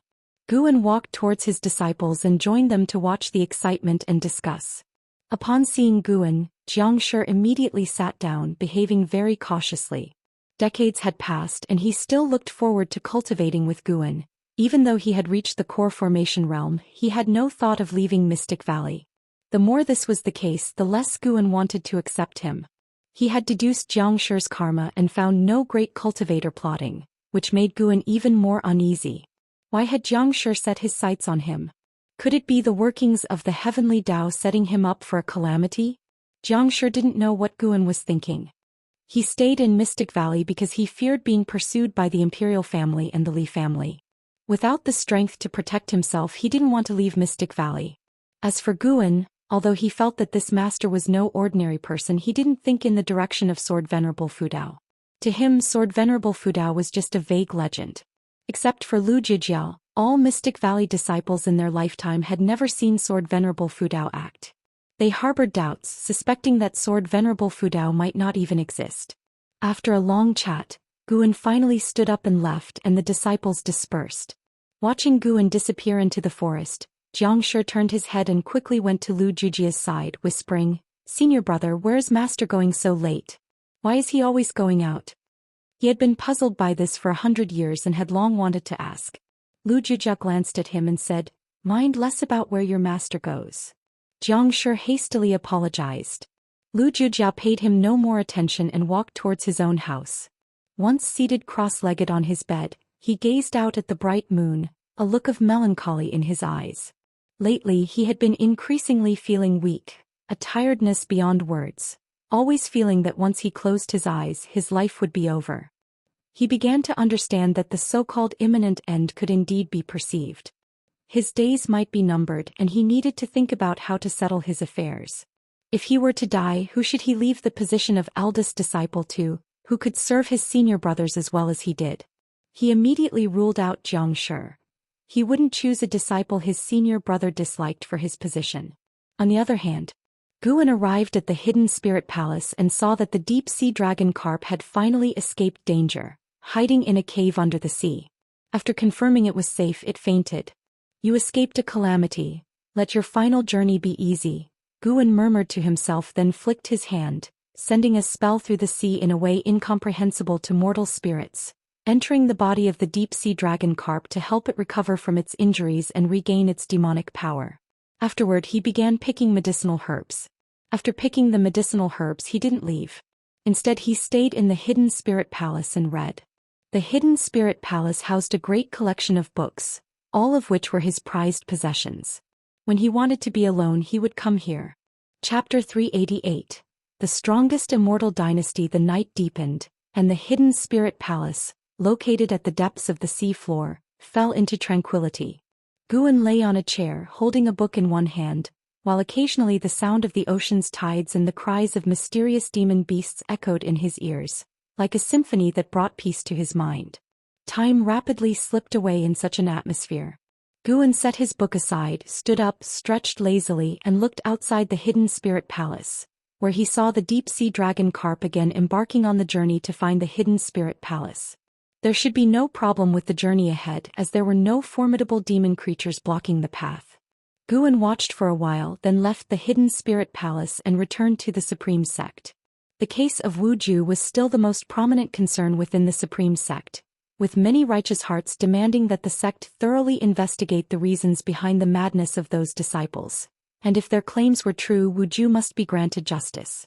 How could other disciples not panic when even a talent like Wu Ju could be slandered, suppressed, or even potentially killed? This was happening right beside them. There were even disciples who publicly called out in the inner sect city, seeking to rally the sense of justice in other disciples, holding the Righteousness and Demons written by Pan An, a book that documented the Sword Venerable Fudeo's efforts to quell internal strife within the Supreme Sect. With this book in hand, even the disciples from the law enforcement hall dared not apprehend him. While Guan used his divine thought to observe the disciples' public address, he walked into the Third Medicine Valley. Some disciples had already introduced the issue to the Medicine Valley, prompting other disciples to join in discussions. The storm was growing bigger. This pleased Guan. Perhaps the higher-ups were worried that this matter would bring unrest to the Supreme Sect, but Guan was not afraid. He had feelings for the Supreme Sect and did not wish to see it become the sect of a single family, especially since this family was a newcomer from overseas. Wasn't this like a dove taking over a magpie's nest? Now it remained to be seen how the Supreme Sect would confront the pressure from the disciples. Guan did not join in the discussions of the disciples and returned to his attic alone. On the other side, within a dimly lit hall, LV Baitian Jihantian and three great cultivators sat around a long table looking very grim.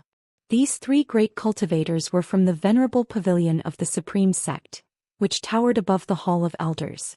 Despite years of development and foreign forces diluting the power of various halls within the Supreme Sect, the venerable pavilion remained under the control of the original families, which was their bottom line. Gu Gua took a deep breath and said, "The situation has escalated beyond concealment. It's time to put pressure on the Xing family." The aged Ji Hengshi stroked his beard and said, "Indeed, pressure must be applied, but the question is how. Xing Tianzong is already furious and even hopes that we defend the image of the Xing family." The venerable who replaced Zhou Yu, coming from the LV family and named LV Lai, had a gloomy face and remained silent. LV Baitin glanced at LV Lai with a flicker of displeasure in his eyes. Jihantian, known for his explosive temper and inability to hold back, glared at the three venerables and said, "At this point we should stop passing the buck around. We are all in this together, and if the Supreme Sect does nothing, we will be the first to suffer. If we don't suppress the Xing family now, other families will certainly trample over us." His attitude was starkly different from when he faced Guan, fearing at that time that Guan would be exposed to the Xing family. If only Sword Venerable Fudao could take action, how wonderful that would be. LV Lai suddenly spoke up. LV Baitin glared at him and said, "What, should we disturb him over such a trivial matter? Have you forgotten his current status? He is now the Holy Sword of the Holy Court. Even the colossal Star Sea congregations appear insignificant before him." LV Lai shook his head and remained silent. Gu Gua pondered, "Investigate the Xing family thoroughly. This is a good opportunity. It's rare for the Xing family to make a mistake, and we can use this to suppress the influence of other overseas families. Think carefully, how could those disciples be driven mad by the Xing family? Even if it were true, the Xing family would never let them out." The talent of Wu Ju is no small matter, and he rose from humble beginnings. Throughout history, where have there been so many strokes of luck? Anyone who rises from obscurity has surely the backing of a great power behind them. Jihantian looked at Gu Gua with brightened eyes and asked, "Do you mean that Wu Ju has the support of Sword Venerable Fudao behind him?" Gu Gua replied, "It's not impossible. Think about it, the Supreme Sect is not some geomantic treasure land. Who among the past geniuses wasn't related to him? He wouldn't care about the small affairs of the Supreme Sect, but he would definitely step in if it involved the overall spirit of the sect. This group of disciples who inexplicably went mad is the best proof." Upon hearing this, everyone fell silent. The shadows on their faces gradually dispersed. If they had the support of Sword Venerable Fudao, what was there to fear? Perhaps he is also watching our actions. If we... Gu Gua continued, leaving his sentence unfinished, but everyone understood his implication. Following his train of thought, the others were shocked and felt a chill run down their spines. Jihantian slammed the table and said, "Then what are we waiting for? Let's do it now. I'll take the lead." With that, he disappeared from the room in an instant. The rest looked at each other and Xianxia gave a wry smile. Will his temperament ever change? Change? Maybe in the next lifetime. I'm off as well. LV Baitin laughed and stood up to leave, vanishing as well. The three venerable pavilion members did not linger long, vanishing from their seats simultaneously. An hour later, a piece of news shook the Supreme Sect. The Venerable Pavilion ordered a thorough investigation of the Xing family and deployed a large number of disciples to surround the Xing family's residence. As soon as this news came out, cheers erupted in the cities of the Supreme Sect. The truth had yet to be verified, but the Xing family's reputation had already soured. This was because other disciples who had been oppressed by the Xing family were also exerting their influence, spreading word of their high-handed behavior. In the evening, Guan sensed the breath of battle emanating from the main city of Sect, but it quickly faded. The one who had made a move was the Nine-Finger Divine Lord.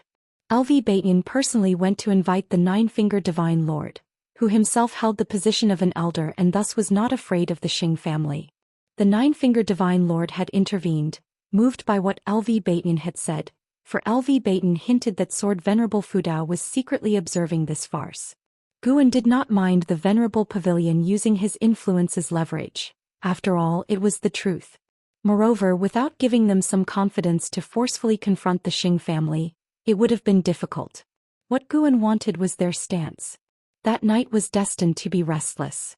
When the sunlight of the following day streaked across the entire Supreme Sect, many legends had already spread among the populace. 2 days later, the Supreme Sect posted a declaration, revealing the cause and consequences of Wu Ju's case, clearing his name. It also informed the disciples that the Xing family too was unaware of the truth, deeming it all a misunderstanding. Although many disciples were dissatisfied, wanting to directly topple the Xing family, the Supreme Sect would not abandon a noble family over this affair, especially since the deceased was a genius of the Xing family. Wu Ju came to find Guan as soon as he was released, expressing his gratitude. "Me? I had nothing to do with it. I spoke up for you and ended up getting lectured by the sect leader and the vice-sect leader," said Guan, shaking his head while he poured Wu Ju some tea. Wu Ju showed a smile and said, "They're only scolding you because they're worried you might get into trouble. They're probably just trying to stabilize you first while they prepare the evidence." He felt that the frenzy among the disciples was stirred up by the likes of LV Baitin and others, who dared not openly claim it was the intention of Sword Venerable Fu Dao. Faced with numerous speculations they neither denied nor acknowledged. Guan huffed, "Who knows what they're thinking? But as long as you're cleared of the charges, I'm happy. We must drink joyously all day and night today. You can't run away." Wu Ju laughed. "With your cultivation level and mine, you think you can outdrink me?" After this ordeal he had gained clarity about many people and events. He did not harbor resentment but swore to become stronger and to repay Guan. A noble family, huh? If that was the case, then I too must become a noble family. Holding his bowl of wine, Wu Ju thought to himself as he looked at Gu Anna's smiling face. He also wanted to become Gu Anna's support as a way to repay him. Guan didn't know what he was thinking, but regardless it didn't matter to him. The issue with the Xing family was in his eyes no issue at all. Helping Wu Ju had many methods. Choosing this way simply added a bit of fun and anticipation to life. Guan turned his gaze towards the window. A gale had begun to blow outside as if the world was on the brink of great upheaval. Compared to the grand trend of the world, the Supreme Sect's minor incidents were insignificant. The Immortal dynasty was poised to make new moves. Lately, Guan had sensed the return of many existences above the Immortal Dao fifth layer heaven to the great heavenly spirit land, all of them spirits from the Immortal dynasty. Although the Holy Court had not welcomed a large influx of powerful individuals, they were clearly strengthening their positions in every domain. It seemed that the Magic Battle Conference had not brought long-term peace but had given the Immortal dynasty greater hope. Beneath a night sky sprinkled with dazzling stars, atop a colossal palace with no ceiling, the Zhou Xian Emperor was meditating below a golden light sphere, eyes closed, hands continually casting spells. A figure appeared above the grand hall, the ancient Immortal Emperor. The ancient Immortal Emperor, frowning slightly, asked, "Do you truly intend to break through by force? With your talent you would surely surpass me. Why can't you be a bit more patient?" Without opening his eyes, the Zhou Xian Emperor replied, "It's not that this emperor lacks patience, but Xingtian isn't giving this emperor a chance.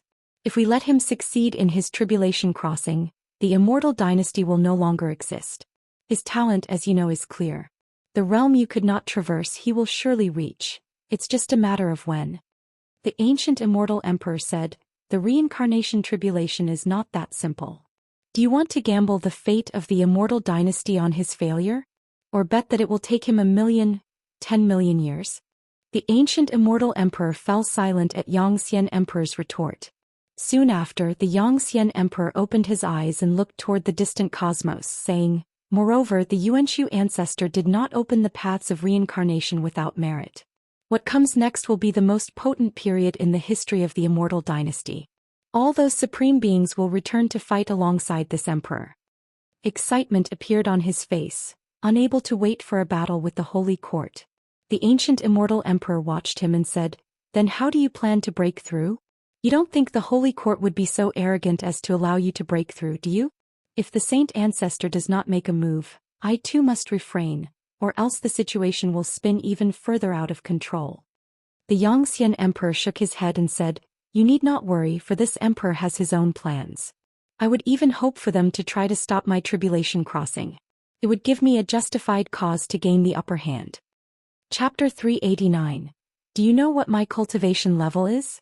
As autumn gave way to winter, the snow gradually blanketed the vast Taizong continent. Guan, wearing a mask, sat on the eaves, gazing up at the sky while Sage Xian Miao in the courtyard below, engaged in alchemy and curiously watched Guan. The mountain god seemed engrossed in something, having been watching for quite some time. Sage Xian Miao silently thought, yearning for the perspective of the mountain god.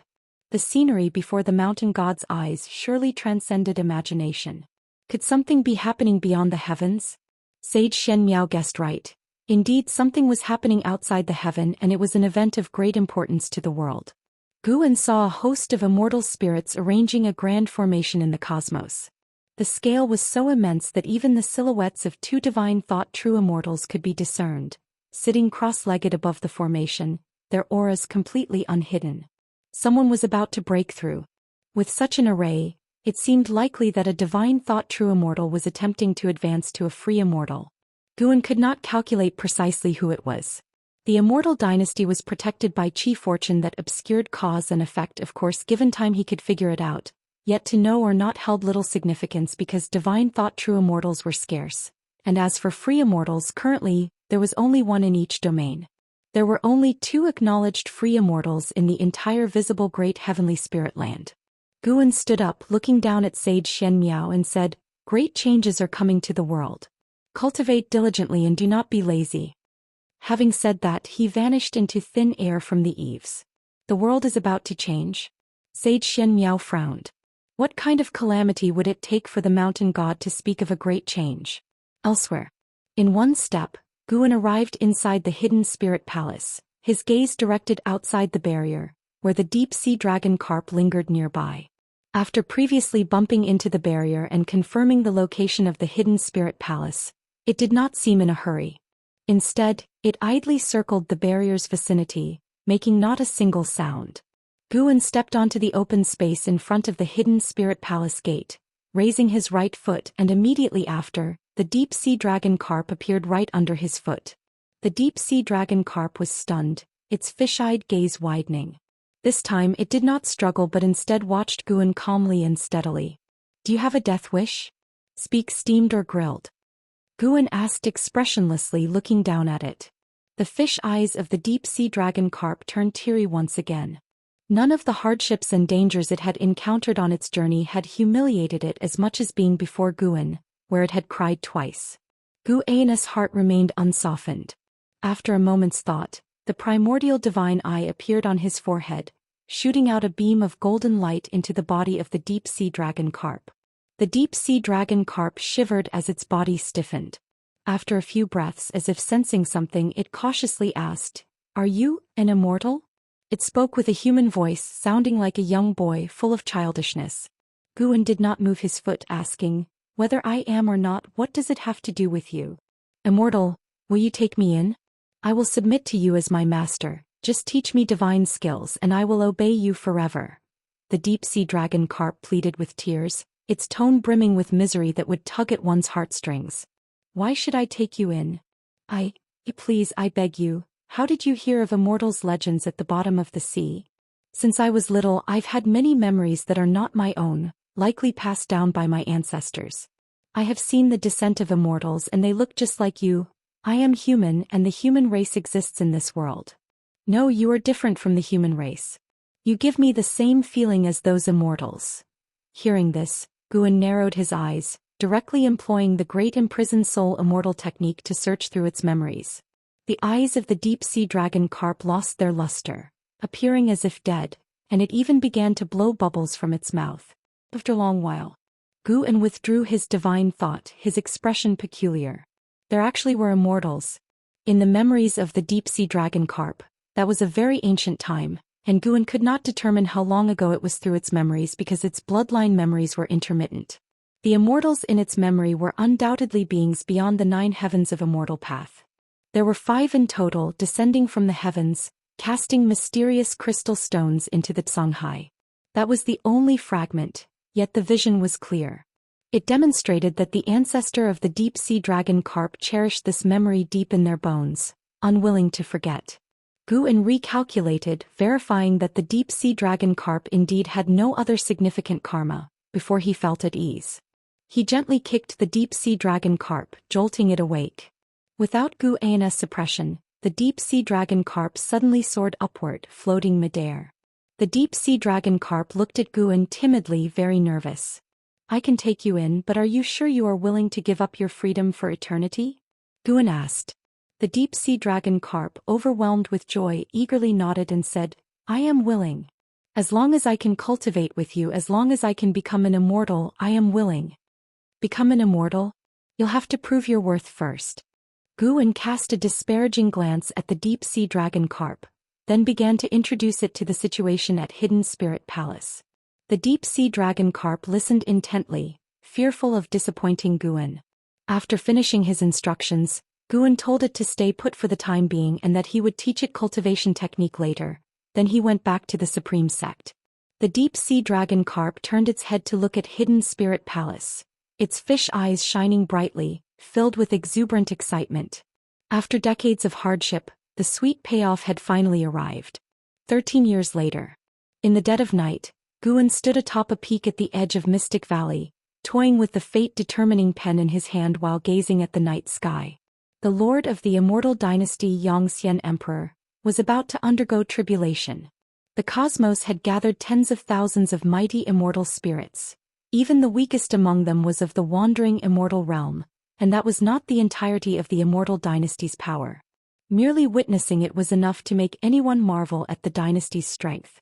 Above the outer layers of light, cultivators of the great heavenly spirit land from various great sects stood, discussing the unparalleled might of the immortal dynasty. They knew the immortal dynasty was formidable, but only today did they truly understand the extent of its strength. Most pivotal was that the holy court showed no reaction, as if indifferent to the tribulation of the immortal dynasty lord. What kind of terrifying heavenly tribulation is this? Such a dreadful aura. The number of heaven and earth flying immortals of the immortal dynasty seems to surpass the combined forces here. What do you think allows the immortal dynasty to stand against the holy court? The immortal dynasty is quite ambitious. Why does it seem like the holy court is wary of them? The disciples from the various sects, including those from Mortal World Peak, discussed such matters and Guan listened in. The holy court was not wary of the immortal dynasty. They were clearly waiting for the right moment. Guan could sense that within one of the holy court cities, a vast number of divine immortals of wondrous dharma and carefree primordial immortals were gathering, evidently preparing for something. He had predicted a great battle where some of the cultivators from the layers above would fail to escape in time and be obliterated on the spot. This calamity would also impact the great heavenly spirit land, causing earthquakes, tsunamis, hurricanes, and other disasters across various domains. For many years to come, Taizong continent would suffer its influence, and countless living beings would face challenging times. Guan had no intention of intervening. Such tribulation would not affect his Medicine Valley. As for the common folk, they would attribute these hard times to natural disasters, unaware of the high-level conflict. While the immortal cultivation world could understand what was happening, they too would be swept up in the turmoil of conflict. If the holy court's control was shaken, the world order would encounter an upheaval not seen in a million years. Xianxia Emperor. Interesting indeed, quite a remarkable figure. Guan mused to himself, envisioning Xianxia Emperor's imposing dominance in the years to come, casting a shadow of dark times over the holy court until the emergence of Xingtian. However, he could not predict where Xingtian would be. There were many like Ji Xiaoyu in this world, burdened with the karma of reincarnation, making it difficult to deduce past lives through such karma, thus challenging to discern which one might be the Saint Heaven reincarnation. Perhaps Xingtian wasn't even in the great heavenly spirit land. Just as Guan was contemplating the future, a set of footsteps approached from behind. The newcomer was Zhang. He cautiously approached Guan, and seeing that his master's eyes were not closed, he mustered the courage to ask, "Master, you've been here for such a long time, is there anything you need? Let me prepare it for you." Guan, without looking at him, answered softly, "Then prepare some wine and dishes." Zhang, elated upon hearing this, quickly bowed and turned to make the arrangements. Guan wasn't too repelled by Zhang's eagerness. After all, the boy had performed well over the years, truly focusing on his practice. The lad had already reached the core formation realm, only one realm below him, the Valley Master. With his talent, becoming the disciple of a great cultivator in the unification realm would not be difficult. Before long, Zhang returned with wine and dishes, along with a small table. Guan accepted the wine Zhang poured and in a seemingly indifferent tone asked, "Zhang, do you know what my cultivation level is?" Zhang paused for a moment, deliberating, then answered, "The senior brothers mentioned that you had reached the nascent soul realm many years ago." "Actually, I am a loose immortal," Guan suddenly declared, leaving Zhang with widened eyes filled with disbelief. Under Zhang's stunned gaze, Guan raised his hand and the clouds above swiftly churned, forming a majestic dragon coiling through the sky. After a few breaths, Guan withdrew his hand, and the spectacle in the night sky vanished, returning to its original state. Zhang was dumbfounded, doubting what he had just seen. When Guan lifted his hand again, Xianxia felt the world spin. Upon opening his eyes once more, he trembled with fright. Guan had become gigantic like a mountain, and he realized he was standing in the palm of Guan's hand. At that moment, Xianxia suddenly understood how Sun Wukong felt in the palm of the Buddha. Guan looked down at him expressionlessly and asked, "Do you now regret staying in Mystic Valley?" "No one knows of my cultivation level. Those who did are no longer alive." Xianxia immediately knelt down, head bowed. Not daring to look directly at Guan, clenching his teeth, he declared, "No regrets. To be your disciple is the fortune of 3 lifetimes." His mind was in turmoil, and he had never anticipated Guan to be so formidable. All he could do was to desperately try to please Guan, and he was extremely fearful. After all, Guan had previously taken a dislike to him. Would he simply kill him now? He suddenly regretted coming up to the mountain to ingratiate himself with his master. But wait. If his master wanted to kill him, why go through such an elaborate display? As Xianxia pondered this, his uneasy heart slowly calmed down. An approving glint passed through the eyes of Guan, observing him. Even though the lad had made mistakes, he was not unforgivable. Lu Jujia's time was drawing near, and it might well be time to cultivate him.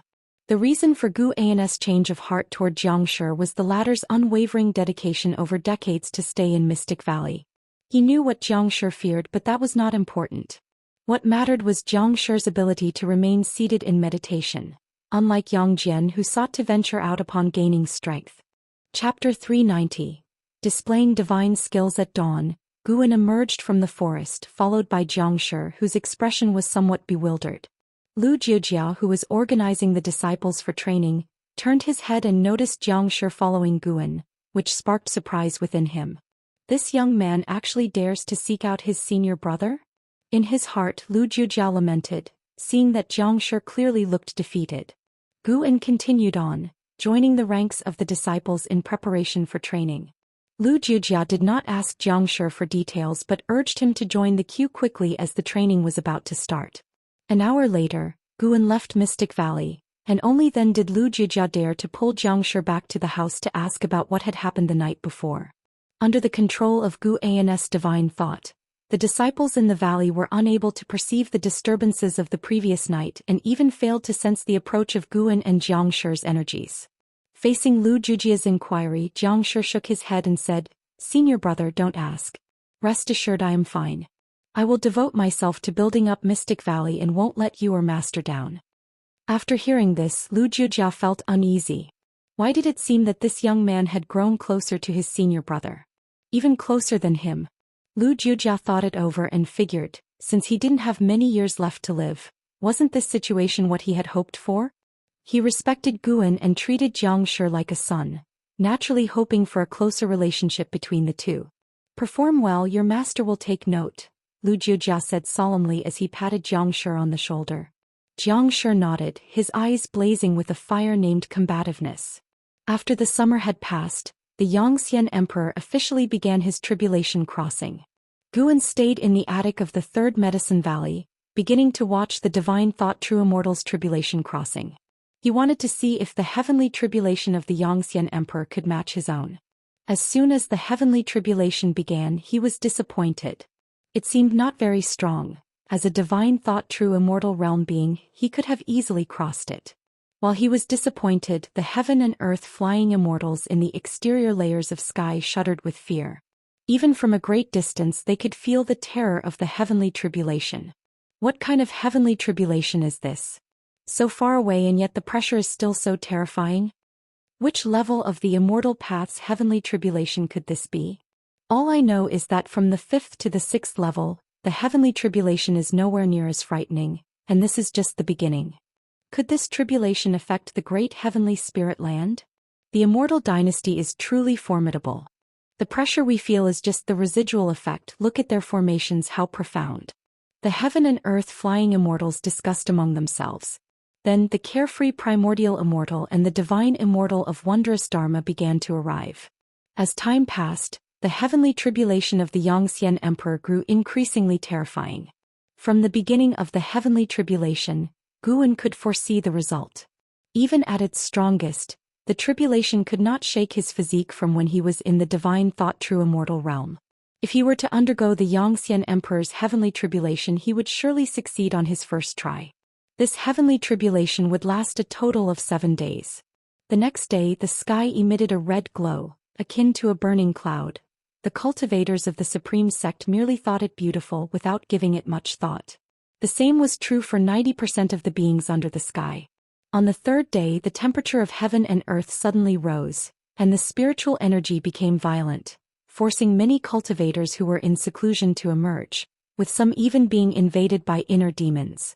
On the 4th day earthquakes and tsunamis began to occur all around the world, which the supreme sect couldn't ignore. On the 5th day the Holy Court took action. Guan saw a multitude of Holy Court powerhouses shot towards the cosmos like a rain of arrows. Their mana converged together, forming a formidable force that struck the great Immortal Dynasty's formation with an unstoppable momentum. The tremendous aftermath shattered many stars and meteorites in the cosmos, and then surged towards the great heavenly spirit land.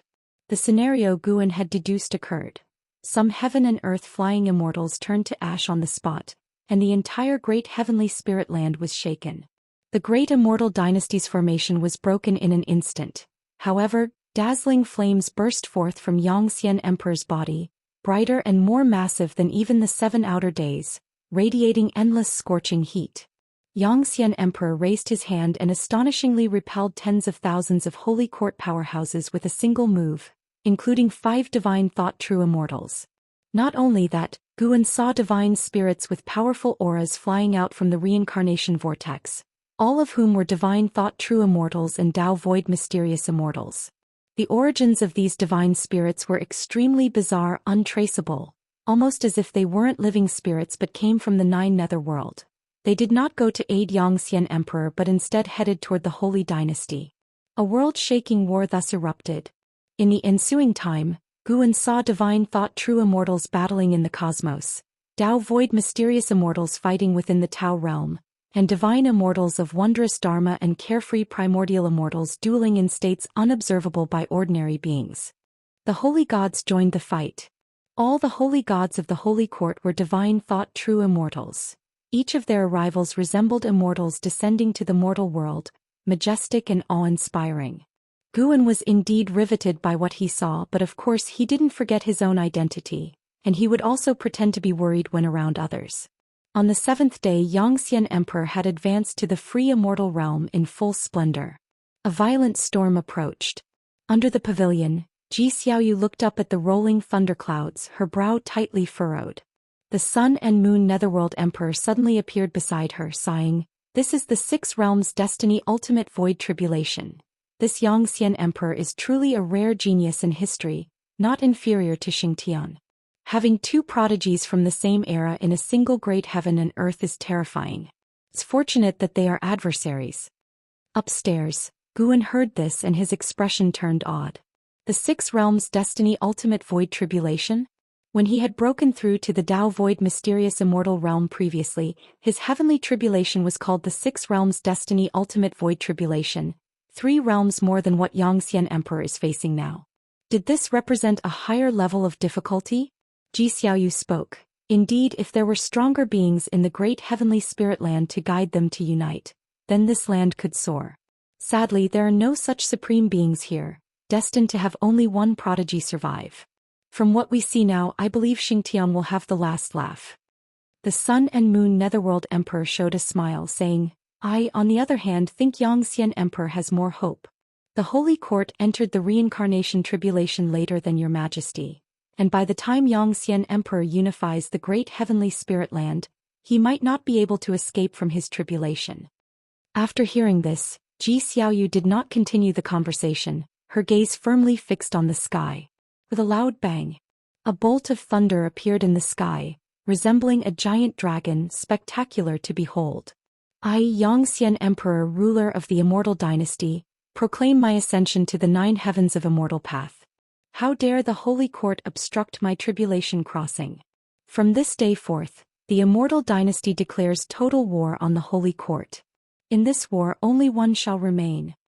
The voice of Xian Emperor resounded, his tone mixed with towering rage. And the most profound part was that only beings of the immortal path realm could hear it, inaudible to mortal spirits. Guan couldn't help but admire. This guy's acting was also very strong. Clearly, he had been deliberately waiting for the Holy Court to make a move. The Holy Court had no choice but to act, unable to watch the birth of a free immortal in the Immortal dynasty. Their failure to act this time meant that the Holy Court was defeated by the Immortal dynasty twice. Guan was full of anticipation for the future. As the great chaos commenced worldwide, continuously more suicidal attackers would invade the Taizong continent, and he hadn't taken action in a long while, eager to display his divine skills. Chapter 391 Acceptance. After the Xian Emperor's furious proclamation resonated throughout the world, the epoch of great strife was officially unveiled. The successful breakthrough of the Xian Emperor led to his arrival at Holy Court, followed closely by other powerhouses of the Immortal dynasty, who launched an unprecedented offensive against the Holy Court. However, with its robust Qi fortune, Holy Court managed to form a formation out of Qi fortune, blocking the offensive of the free immortals, which amazed Guan greatly. The way of Qi fortune was extremely versatile, no less than the way of cause and effect. To be precise, each of the 3,000 great Dao had its unique excellence, without an absolute strength or weakness, depending on the practitioner's achievement in their respective Dao. Ultimately, Holy Court withstood the Xian Emperor's assault, forcing him to retreat and return to the Immortal dynasty to begin a seclusion. Although Holy Court survived, this battle came with severe losses, causing powers scattered across the world to start contracting. When sects throughout the world saw that Holy Court was not as invincible as imagined, many began to stir. Who didn't want to become the Holy Court? They were only submitting to the overwhelming might of Holy Court, not genuinely loyal from the heart. In the coming autumn, the entire great heavenly spirit land plunged into turbulence. In the late autumn, Guan, accompanied by an Exan, arrived at Mortal World Peak, quickly sensing the tense atmosphere enveloping the peak. The world was in chaos, with sects and dynasties watching. Choosing sides was necessary even without ambition. This was an unprecedented major upheaval in millions of years, making all forces quite cautious. After picking medicinal herbs on Dingtian Peak, Zhu Xinglan found Guan and informed him that the main peak had summoned him to attend a peak master meeting. Guan did not refuse and set off. All divine peak masters were present, and upon Guan's arrival he received goodwill from many peak masters. After all, in their eyes, Guan was a being that even surpassed the carefree primordial immortal, so naturally they wanted to forge an affiliation. Once all divine peak lords were assembled, Lord Yongyan began to elaborate on the situation of Mortal World Peak, with Holy Court hoping for their support to jointly attack the territories affiliated with the Immortal dynasty. The Immortal dynasty pressed their victory and rapidly expanded after suppressing Holy Court, showing a ferocious momentum of swallowing the celestial sphere. Now Lord Yongyan wanted to discuss whether to support Holy Court and if so, how? Guan did not participate in the discussion, merely listening quietly. The vast majority of peak masters believed they should not rashly support Holy Court, their perception shaken by the formidable power of the Immortal dynasty, especially the Xian Emperor, who demonstrated the world's top prowess amidst the mysterious disappearance of Xianxia. How dare they support Holy Court when the world's foremost stands with the Immortal dynasty? Guan did not look down on them. In fact, their conjecture was correct. Without Xianxia, it was impossible for the two free immortals of the Immortal dynasty to be defeated. The peak master meeting lasted an ancient hour, and in the end, they decided to agree to Holy Court's request, but to discuss later when to take action. Guan returned to Dingtian Peak and guided an Xian in her cultivation. Only when evening fell did the two return to the Supreme Sect. Walking in the woods outside Mystic Valley, Guan observed Zhu Xian while moving forward. Master, who do you think will have the last laugh between the Immortal dynasty and Holy Court? An Xian excitedly asked, following closely by Guan's side. She wasn't afraid of a major conflict between the two great powers. She believed her master could protect her. It's hard to say, but one thing is certain, this calamity will last a long time. Guan responded casually, his tone calm as if he placed no importance on the matter. An Xian then asked how powerful the Xian Emperor truly was, having heard many disciples of Mortal World Peak discussing him today, calling him the strongest of this era, the pinnacle of the Immortal path. Very powerful, Even with Hauer's talent, reaching that level would need hundreds of thousands of years. Gu Anna's response astounded an Exin. Hundreds of thousands of years. After the shock, an Exin fell into boundless speculation. Would she still be alive after hundreds of thousands of years? Her gaze involuntarily turned towards her master. For her master to mention hundreds of thousands of years so casually, to him, would hundreds of thousands of years be like 10 years or even 1 year to ordinary people? Anyway, she felt that no matter how strong the Xian emperor was, he couldn't be as formidable as her master. Guan didn't know what she was thinking, but when he saw Zhou Xian pretending innocence after stealing medicinal herbs and sobbing in front of her master, he almost laughed. Given time, the Tai Chu swallowing Yuan body would surely become a supreme warrior of the world, perhaps even surpassing the Xian emperor. Unfortunately, she was born too late and caught in such turbulent times, truly bad luck. Wait, could it be? Born to meet the calamity? Guan showed a look of interest and began to deduce Zhu Zai's fate. The Tai Chu swallowing Yuan Boda's fate was hard to predict, but as a Taoist hidden immortal, Guan could deduce some traces of cause and effect. As the years gently passed, with the Immortal dynasty and Holy Court entering full-scale war, the whole world burned in warfare, with far more shooting stars visible at night than ever before. Continuously, overseas cultivators fled to the Taizong continent to seek refuge, also bringing many grievances and conflicts which kept spreading. 20 years swiftly passed.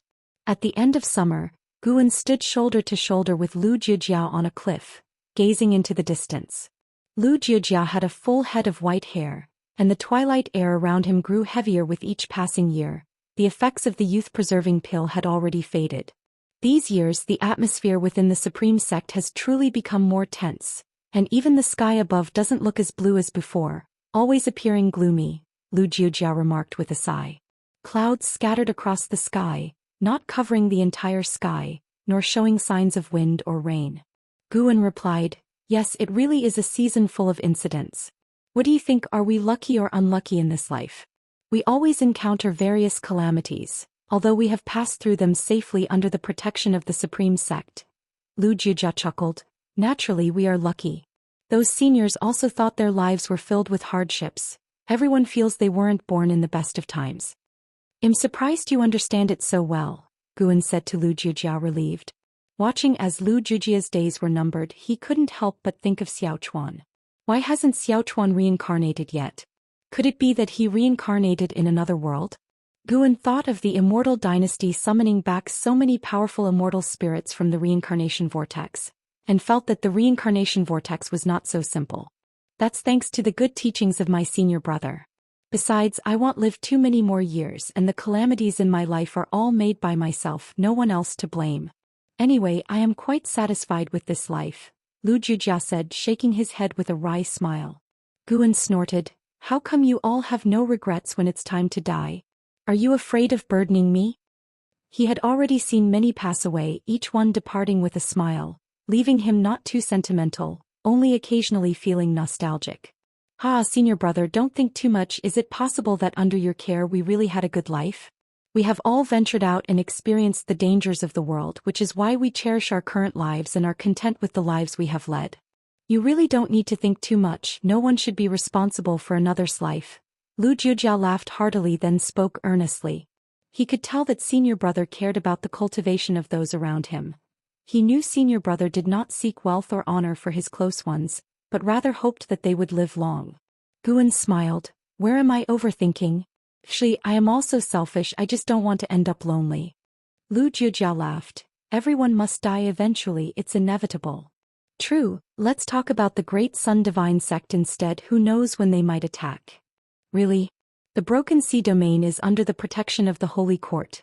Could the Great Sun Divine Sect really be stronger than the Great Cold Demon Sect of yore?" Lu Jiujiao frowned. Speaking of the Great Sun Divine Sect, which had been a hot topic recently, even the realm of heaven and earth flying immortal had strongly entered into the consciousness of Supreme Sect's disciples. Various rumors all pointed to one thing: the Broken Sea domain was about to face an unprecedented threat, and the Taizong dynasty situated there would find it hard to escape unscathed. Guan smiled. "How about we make a bet?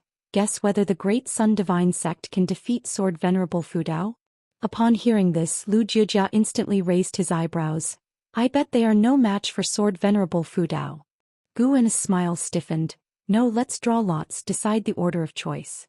I want. You itching for a spanking? Don't think just because your old senior brother won't dare to thrash you. Oh come on, the disciples are watching. What kind of example would that set? The prestige of the first disciple must be maintained. Don't make it difficult for the next generation's first disciple. The two began to bicker, laughter echoing endlessly. Mountains ranged in succession, and in one forested mountain numerous pavilions nestled.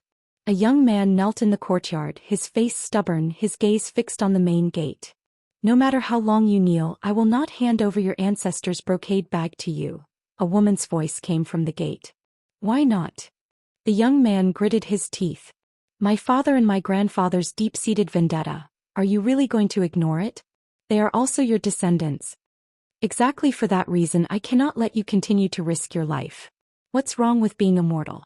Once you step into the world of immortal cultivation, no one ends well. Being immortal, when facing power, when encountering cultivators, we are just meat on the chopping block at the mercy of others. The young man's voice nearly broke at the end. The mysterious woman inside the gate fell silent. After a long while, the mysterious woman spoke softly. The bloodline of the Yin family is deeply cursed. None of your ancestors had a good ending, not even my son who did not live past 30. The deeper you cultivate, the worse the outcome, yet still you persist? Perhaps the brocade bag left by our ancestor is meant to resolve this issue. It's useless. I don't believe it. Just give it to me, let me decide for myself, someone has to try. The young man said sternly, his body trembling because he had been kneeling for too long. Emotions stirred, his chi blood was somewhat deficient. Clang, the gate suddenly opened, a brocade bag flew out, landing in front of the young man.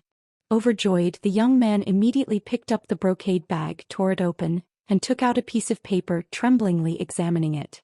The paper bore 2 large characters. Resign. The young man felt as if struck by lightning, his eyes widened and he was dumbstruck. Why? The young man murmured to himself, his hands involuntarily clenched into fists, and the paper was crumpled with them.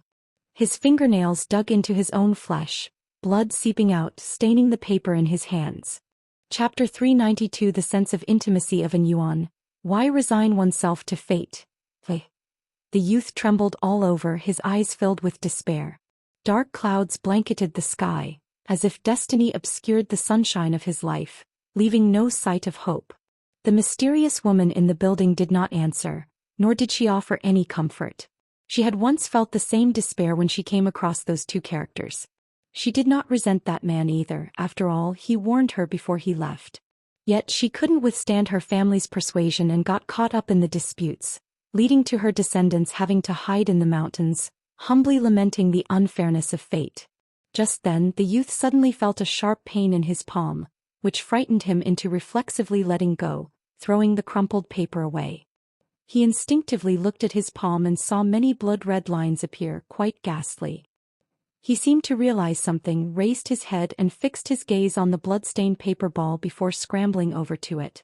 He picked up the paper, unfolded it, and to his surprise, found that the words "resigned to fate" had disappeared, replaced by 3 large characters. Supreme Sect.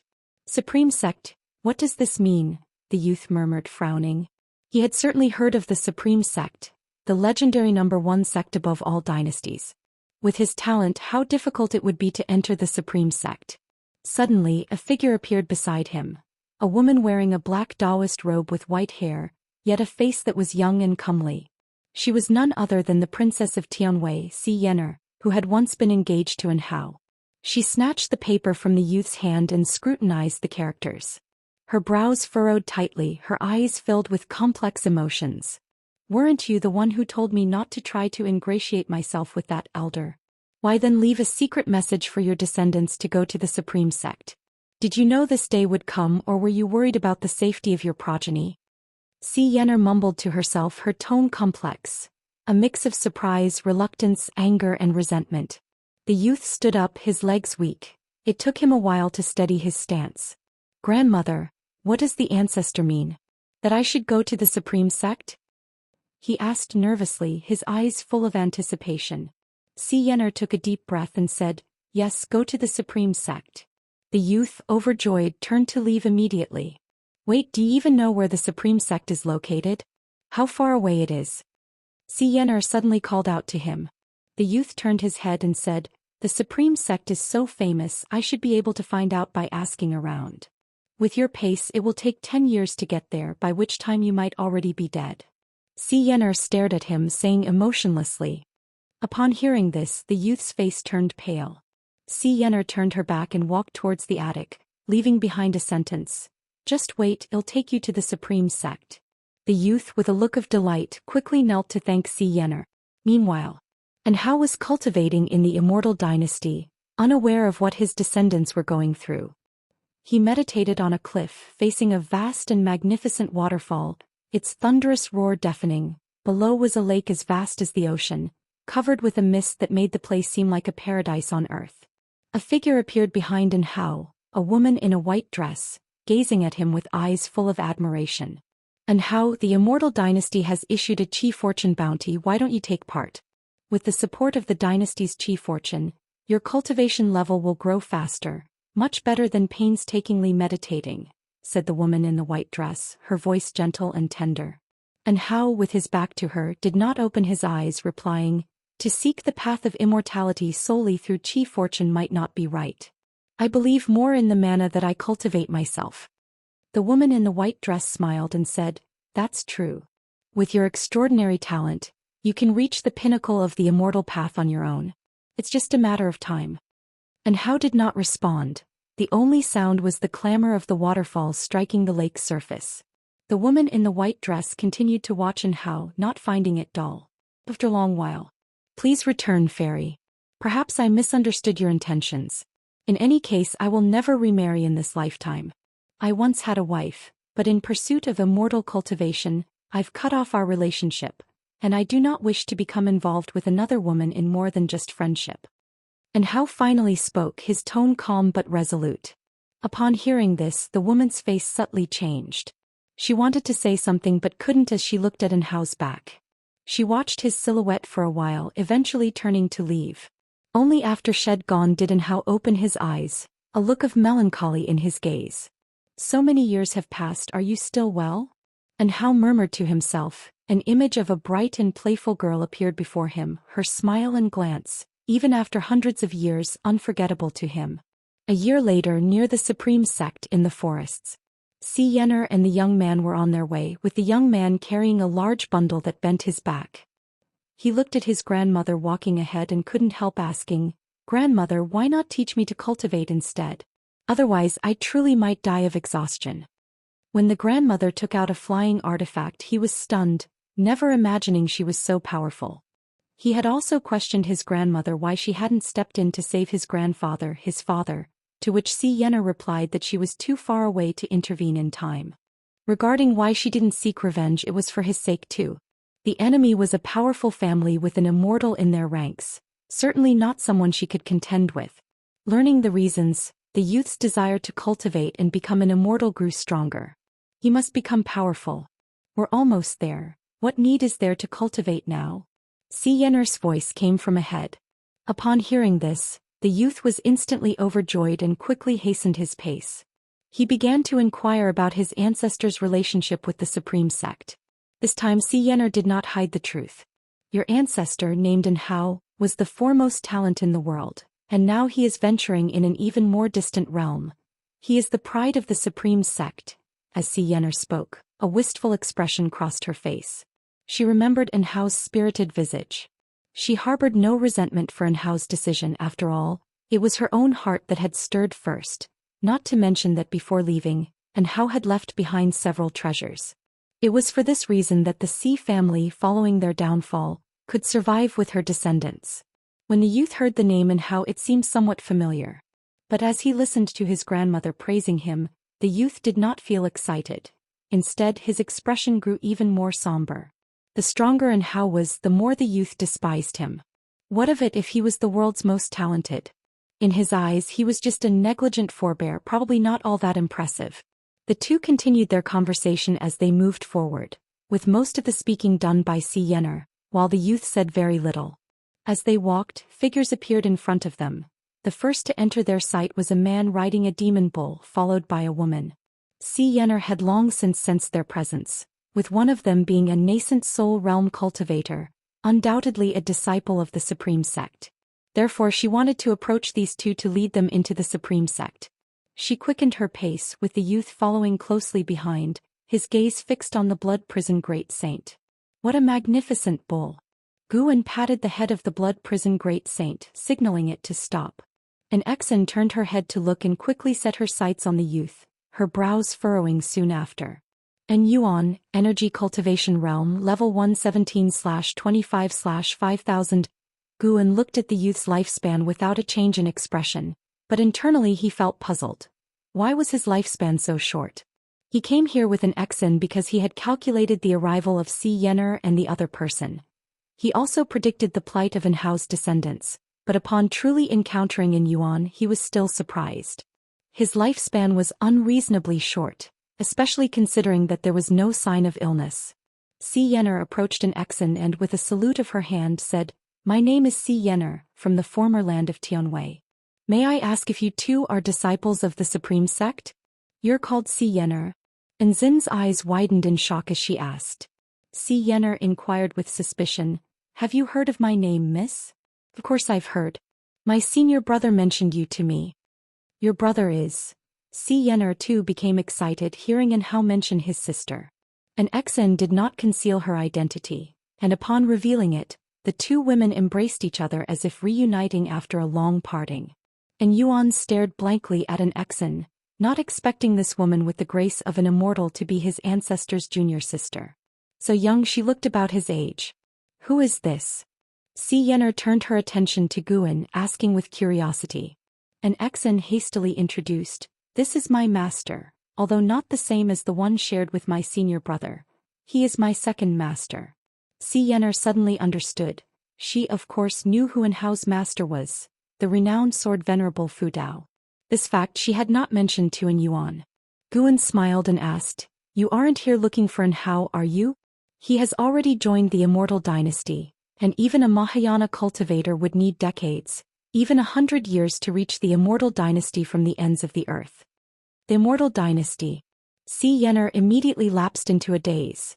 She had naturally heard this name as the Yuanshu ancestor who opened reincarnation came from the Immortal dynasty. Has he already reached such a state? Xianxia suddenly felt fortunate. Fortune that she had not been overbearing in the past. Had she clung to him in the Taizong continent, would Enhao have achieved such greatness? "Come back to the valley with us first. We can talk more after a few days' rest." Guan's words matched Xianxia's intentions. She swiftly bowed in thanks and gestured for Yuan to speak. And Yuan, just coming to his senses, quickly bowed in salute. The group headed towards Mystic Valley. An Xian and Xianxia walked arm in arm at the front, while Yuan cautiously followed behind the blood prison great saint. The blood prison great saint turned its head to glance at Yuan, a strange look in its eyes. Yuan felt uneasy all over, watched by the demon. Could it be wanting to eat him? He indeed looks quite a bit like Enhao. It's just that the talent is far inferior. I didn't expect the offspring of such a genius to be so disappointing, the blood prison great saint remarked. Upon hearing this, an irate Yuan glared, but he dared not retort. Guan slapped the blood prison great saint on the back and said crossly, "Why speak so of the younger generation? Do you believe I could make you worse off than him?" The blood prison great saint, shivering all over, did not dare to speak further. And Yuan curiously looked at Guan, feeling a newfound fondness for him. For some reason, from that first glimpse of Guan, he felt a great liking for him, sensing that his smile was so gentle, bringing him a feeling of kinship. Guan waved Yuan over, beckoning him to stand beside the blood prison great saint. Chapter 393, Xingtian. Terror descends. "Do you want to know how I met your ancestor Enhao?" Guan looked at Yuan with a smile and asked. Yuan felt uncomfortable knowing his ancestor was still alive and very powerful. He was full of hostility towards Enhao and did not want to listen to anything about Enhao. However, he could not afford to defy Guan and had to nod in agreement. It was an internal strife within the Supreme Sect. Guan looked ahead, his tone full of emotion. His voice had a compelling power, letting Yuan vaguely see a certain scene. It was a grand hall where Guan met Enhao. The one walking ahead, Xianxia, was also listening attentively, curious about Anhao's experiences in the Supreme Sect. An hour later the group arrived at Mystic Valley, and Guan asked Xianxia to help settle them. At present, Lu Jiujia had already begun to delegate authority to Xianxia increasingly. Among the disciples in the valley, Xianxia had the highest cultivation level and deepest seniority. The disciples all respected him. In the depths of the night, inside the house, Xianxia sat opposite an Exen, taking out a blood-stained piece of paper left by Anhao. Looking at it made Anzin's heart ache for An Yuan. On the way back she had already learned about the plight of Anhao's descendants and was quite indignant. "I don't know what this paper means, can you help me understand?" Xianxia asked nervously, also unclear about what she should do after arriving at the Supreme Sect. An Exen saw the words, Supreme Sect, and knew that Anhao wanted his descendants to seek Gu'an's help in desperate times. She pondered and asked, "What is your request?" Hearing this, Xianxia felt hopeful and said, "I don't expect much, I only hope to change the destiny of that boy in Yuan." An Exen thought for a moment and suggested, "Let's keep in Yuan in Medicine Valley then. I will take care of him and you can also stay and join the Supreme Sect, but you must not meet him." She knew Gu'an's character. Being able to keep in Yuan was already good enough. She couldn't keep the whole family in Medicine Valley, especially since the Supreme Sect was vast, and for someone of Xianxia's cultivation level, joining was not difficult. Upon hearing this, Xianxia immediately grabbed Anzin's hand in gratitude. She didn't doubt Anzin's words. An Exen was also a disciple of Sword Venerable Fudao and naturally could meet Sword Venerable Fudao. "About my relationship with my master, do not speak to others about it," an Exen said earnestly. "He does not wish to be disturbed, and I am just a disciple of Medicine Valley and do not want to be involved in troubles." After speaking she suddenly realized why Guan liked to say these words. Not bad, quite a feeling. Xianxia immediately promised not to divulge it. For Xianxia, that night was one of relief, and for An Yuan, it was filled with hope. As the moon set and the sun rose in the early morning, An Yuan was drawn by the commotion in Medicine Valley. He stepped outside the house and saw nearly 300 disciples practicing drills together. It was quite spectacular. Xianxia was also watching from the side. When the drills finished she bid farewell to Guan, preparing to leave since she had more than just An Yuan as a descendant. "If life gets tough, bring your offspring and return," Guan said gently. "I still have some influence in the Supreme Sect and can help you sort things out." He would not deliberately aid those with whom he did not have a close karmic connection, but if someone came to him for help he wouldn't refuse. Moreover, he foresaw that the family offended by the infamily would have further entanglements of gratitude and resentment, a long line of fate. Xianxia hesitated for a moment, then nodded in agreement and thanked Guan. Watching her departing figure, Guan thought about seeing her in the past as Sword Venerable Fudao. At that time she did not have this weathered air about her, lively and playful like Zhou, and seemed like a joyous nemesis with Anhao. Times and circumstances change. Guan mused, his gaze then shifting to An Yuan. He probably understood why An Yuan had a short lifespan. An Yuan's ancestors had all died due to misfortune, especially in recent generations, dying ever so prematurely. Everything was related to the heritage Anhao had received at the Holy Court. Heavenly Dao heritage. This made Guan think of the Heaven Sect, which had also received the Heavenly Daoist heritage and then had to abandon all emotions after gaining great power. Could it be that the descendants and close friends of the Heaven Sect had all died due to misfortune? Such a Heavenly Dao heritage was too malicious. Why was it so? Could it be that it intended to make the Heavenly Dao cultivators desireless and without emotional weaknesses? Guan did have a method to try, which was to sever the cause and effect between An Yuan and Anhao, making the two unrelated. Looking at extremes in lifespan, An Yuan was also talented, just not as much as Anhao. He wasn't in a hurry to change An Yuan's fate just yet, hoping to let the boy settle for 2 years first. His intention for revenge was too strong, highly resembling the early days of Su Han. Days passed by one after another.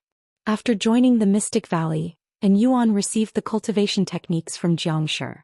Although he could not become strong quickly, he finally saw some hope. One night An Yuan had a heart-to-heart talk with Xianxia.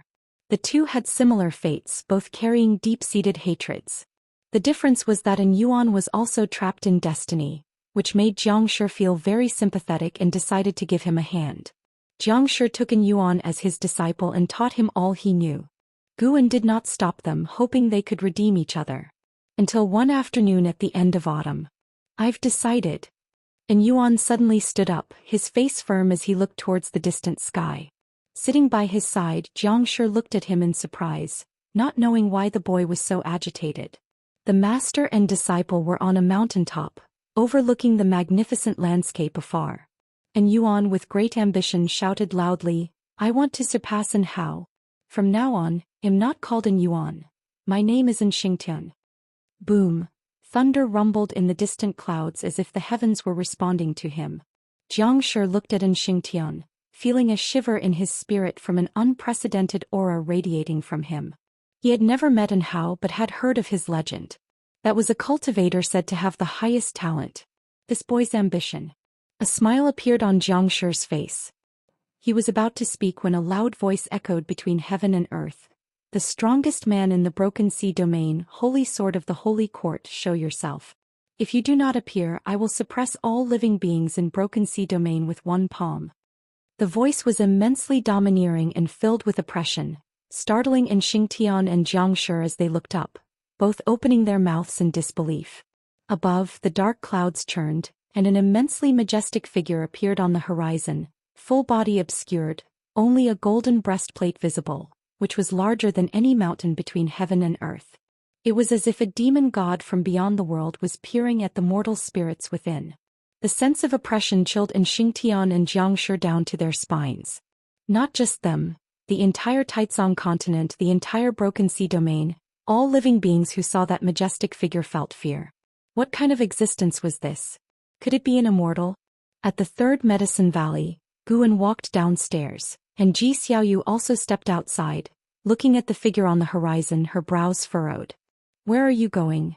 Ji Xiaoyu called out to Guan, I'm going to see Mystic Valley, worried about the disciples. Guan replied over his shoulder, then quickly walked toward the transmission array platform. Chapter 394. How can he be so strong above the sea of clouds? A man clad in golden battle armor stood proudly. He had a strapping figure and exuded an aura of domination. Clutching a long spear, his golden armor radiated a brilliance that reached thousands of meters. Looking above his helmet, the stars scattered across and the universe dazzled. He appeared as if he was amidst the universe itself.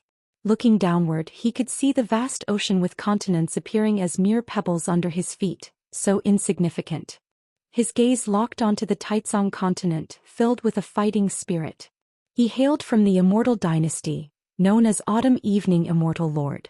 Upon closer inspection, his left hand was held aloft, and within the palm was a city with numerous cultivators above it, tinier than specks of dust. Broken Sea Domain City. Qing Songzi, whose cultivation level had reached the 7th layer of the carefree primordial immortal realm, looked up at Autumn Evening Immortal Lord with eyes filled with fear. This domain master of the Broken Sea had never felt so weak. He who ruled over all beings in his domain now felt only panic, unable to maintain the demeanor of a domain master. What do? We can't escape at all. What realm is this guy in that he can suppress us all with a single palm? Autumn Evening Immortal Lord, I've heard of his legends. He surpassed the carefree primordial immortal centuries ago. In his youth he was unrivaled among his peers. The Immortal dynasty is too presumptuous. Aren't they afraid of Xingtian coming back? We should have eradicated the Immortal dynasty long ago. The successive Xianxians were too benevolent. Cultivators in Broken Sea Domain City discussed anxiously as despair spread throughout the city. Autumn Evening Immortal Lord did not glance at the city in his palm. His focus remained steadfast on Taizong continent, waiting for the Holy Court Holy Sword to make a move. If he could slay the Holy Sword, he would gain immense chi fortune. He had investigated. The Holy Court Holy Sword had not received the chi fortune of the Holy Court, making him an easier target without the protection of the chi fortune of the Holy Court. He patiently waited as he had set a deadline in his mind. If the Holy Court Holy Sword did not appear by the time, he would have no choice but to annihilate the Broken Sea domain. For him, a born immortal spirit, slaying numerous beings did not evoke any guilt, just as humans may feel disgust but rarely guilt when stepping on a horde of insects. All beings within the Broken Sea domain could look up and see his immense projection. This was a divine skill with immense oppressive force, aimed to crush the spirits of the masses and kill any intent of resistance. Facing his figure that seemingly dwarfed the heavens and the earth, most beings felt intense fear. Even if they thought of fleeing, they didn't know where to go. It seemed wherever they flew, they couldn't escape from beneath the feet of Autumn Evening Immortal Lord. This was a sensation of despair, like facing the vast heavens. In the supreme sect within Mystic Valley, Xianxia and Xianxia returned to the valley, and the disciples surrounded Guan, extremely tense. In such times they could only rely on Guan, hoping he could comfort them. Don't worry, the supreme sect is full of experts. Moreover, Sword Venerable Fudao is here. If someone provokes Sword Venerable Fudao, how could he tolerate it? Guan spoke, alleviating some of the disciples' tension, but some still harbored concerns. Master, is Sword Venerable Fudao really still here? Although there is indeed a vast sword intent on the heavenly repair platform, he hasn't made a move in many years. A disciple said worriedly, immediately causing other disciples to echo his sentiment, and panic spread once again. Guan continued to comfort them verbally while considering in his heart how to deal with this Tao Void mysterious immortal. How dare this guy show such a form and openly challenge him in front of everyone? Then Guan must also defeat this man assertively in front of all beings. It's been too long since he last acted. It's about time to remind the disciples of his existence. This time he wouldn't use swordsmanship, opting for something more spectacular. After calming the disciples, Guan turned and walked toward the transmission array platform. When he teleported to the third medicine valley, as soon as his right foot touched the ground, he began to unleash his divine skills. Ji Xiaoyu first turned her gaze towards him, but a moment later she was captivated by the anomaly in the sky. Rolling dark clouds spun violently, and a massive wind surged between heaven and earth as an immense oppressive force descended. Countless beings instinctively looked up only to witness a moment they would never forget. The sea of clouds in the sky formed a cyclone that kept rising as if intending to sweep into outer heaven. As the remaining clouds ascended, more of Autumn Evening Immortal Lord's majestic figure was revealed. However, this time, the beings did not fear his figure because a yet larger presence appeared. That was the sky zenith. A huge disk swirling with gray mist, expanded while rotating, quickly overshadowing the top of Autumn Evening Immortal Lord's head.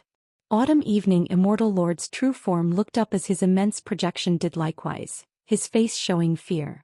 The ultimate primordial disk. This was a great divine power inherently possessed by the primordial ultimate body, supremely overbearing. Guan had never used this great divine power in reality before. As the ultimate primordial disk began to coalesce, the vast oppressive force engulfed Autumn Evening Immortal Lord, leaving him unable to escape. How is this possible? What is his cultivation level? Autumn Evening Immortal Lord thought with a pounding heart. He was a Tao Void mysterious immortal, and the Holy Court Holy Sword had never demonstrated the power of a Tao Void mysterious immortal in the reports from the Immortal Dynasty. The Holy Sword's strength was regarded as between the Divine Immortal of Wondrous Dharma and a Tao Void mysterious immortal. Even if it reached the level of a Tao Void mysterious immortal, it shouldn't surpass his own. He was a Tao Void mysterious immortal of the 7th layer. But right now he finally realized how terrifying the cultivation level of the Holy Court Holy Sword was. Not even a divine thought true immortal could possess such exaggerated oppressive power. He could not escape, nor could he speak, and even his divine sense and primordial spirit could not leave his body. Fear and despair swiftly occupied his heart, and his eyes were full of terror. Under his gaze, the ultimate body of the primordial talisman successfully condensed, and the gray disk was covered in dense patterns, as if it hid a vast world, awe-inspiring to behold. The projection of the Sun and Moon Netherworld Emperor was immensely large, towering over everything, making all else seem insignificant, yet under the ultimate body of the primordial talisman he appeared less so. The ultimate body of the primordial talisman seemed to cover the entire great heavenly spirit land. In truth, it only covered the sky of the Broken Sea domain. Guan had used a small trick. In the eyes of the beings in the Broken Sea domain, the ultimate body of the primordial talisman indeed seemed as vast as the great heavenly spirit land, creating a terrifying visual impact. The Sun and Moon Netherworld Emperor appeared from thin air next to Ji Xiaoyu, looking up in amazement. What kind of divine power is this? The Sun and Moon Netherworld Emperor was filled with fear. He had heard of Sword Venerable Fudeo's existence, but his divine sense had swept through the supreme sect without finding him. He thought Sword Venerable Fudao had been scared off. Now it seemed that their cultivation levels were too different and he simply couldn't detect where Sword Venerable Fudao was or who he was. Perhaps Sword Venerable Fudao had appeared before him and he had failed to see through him. The thought made him shiver with dread.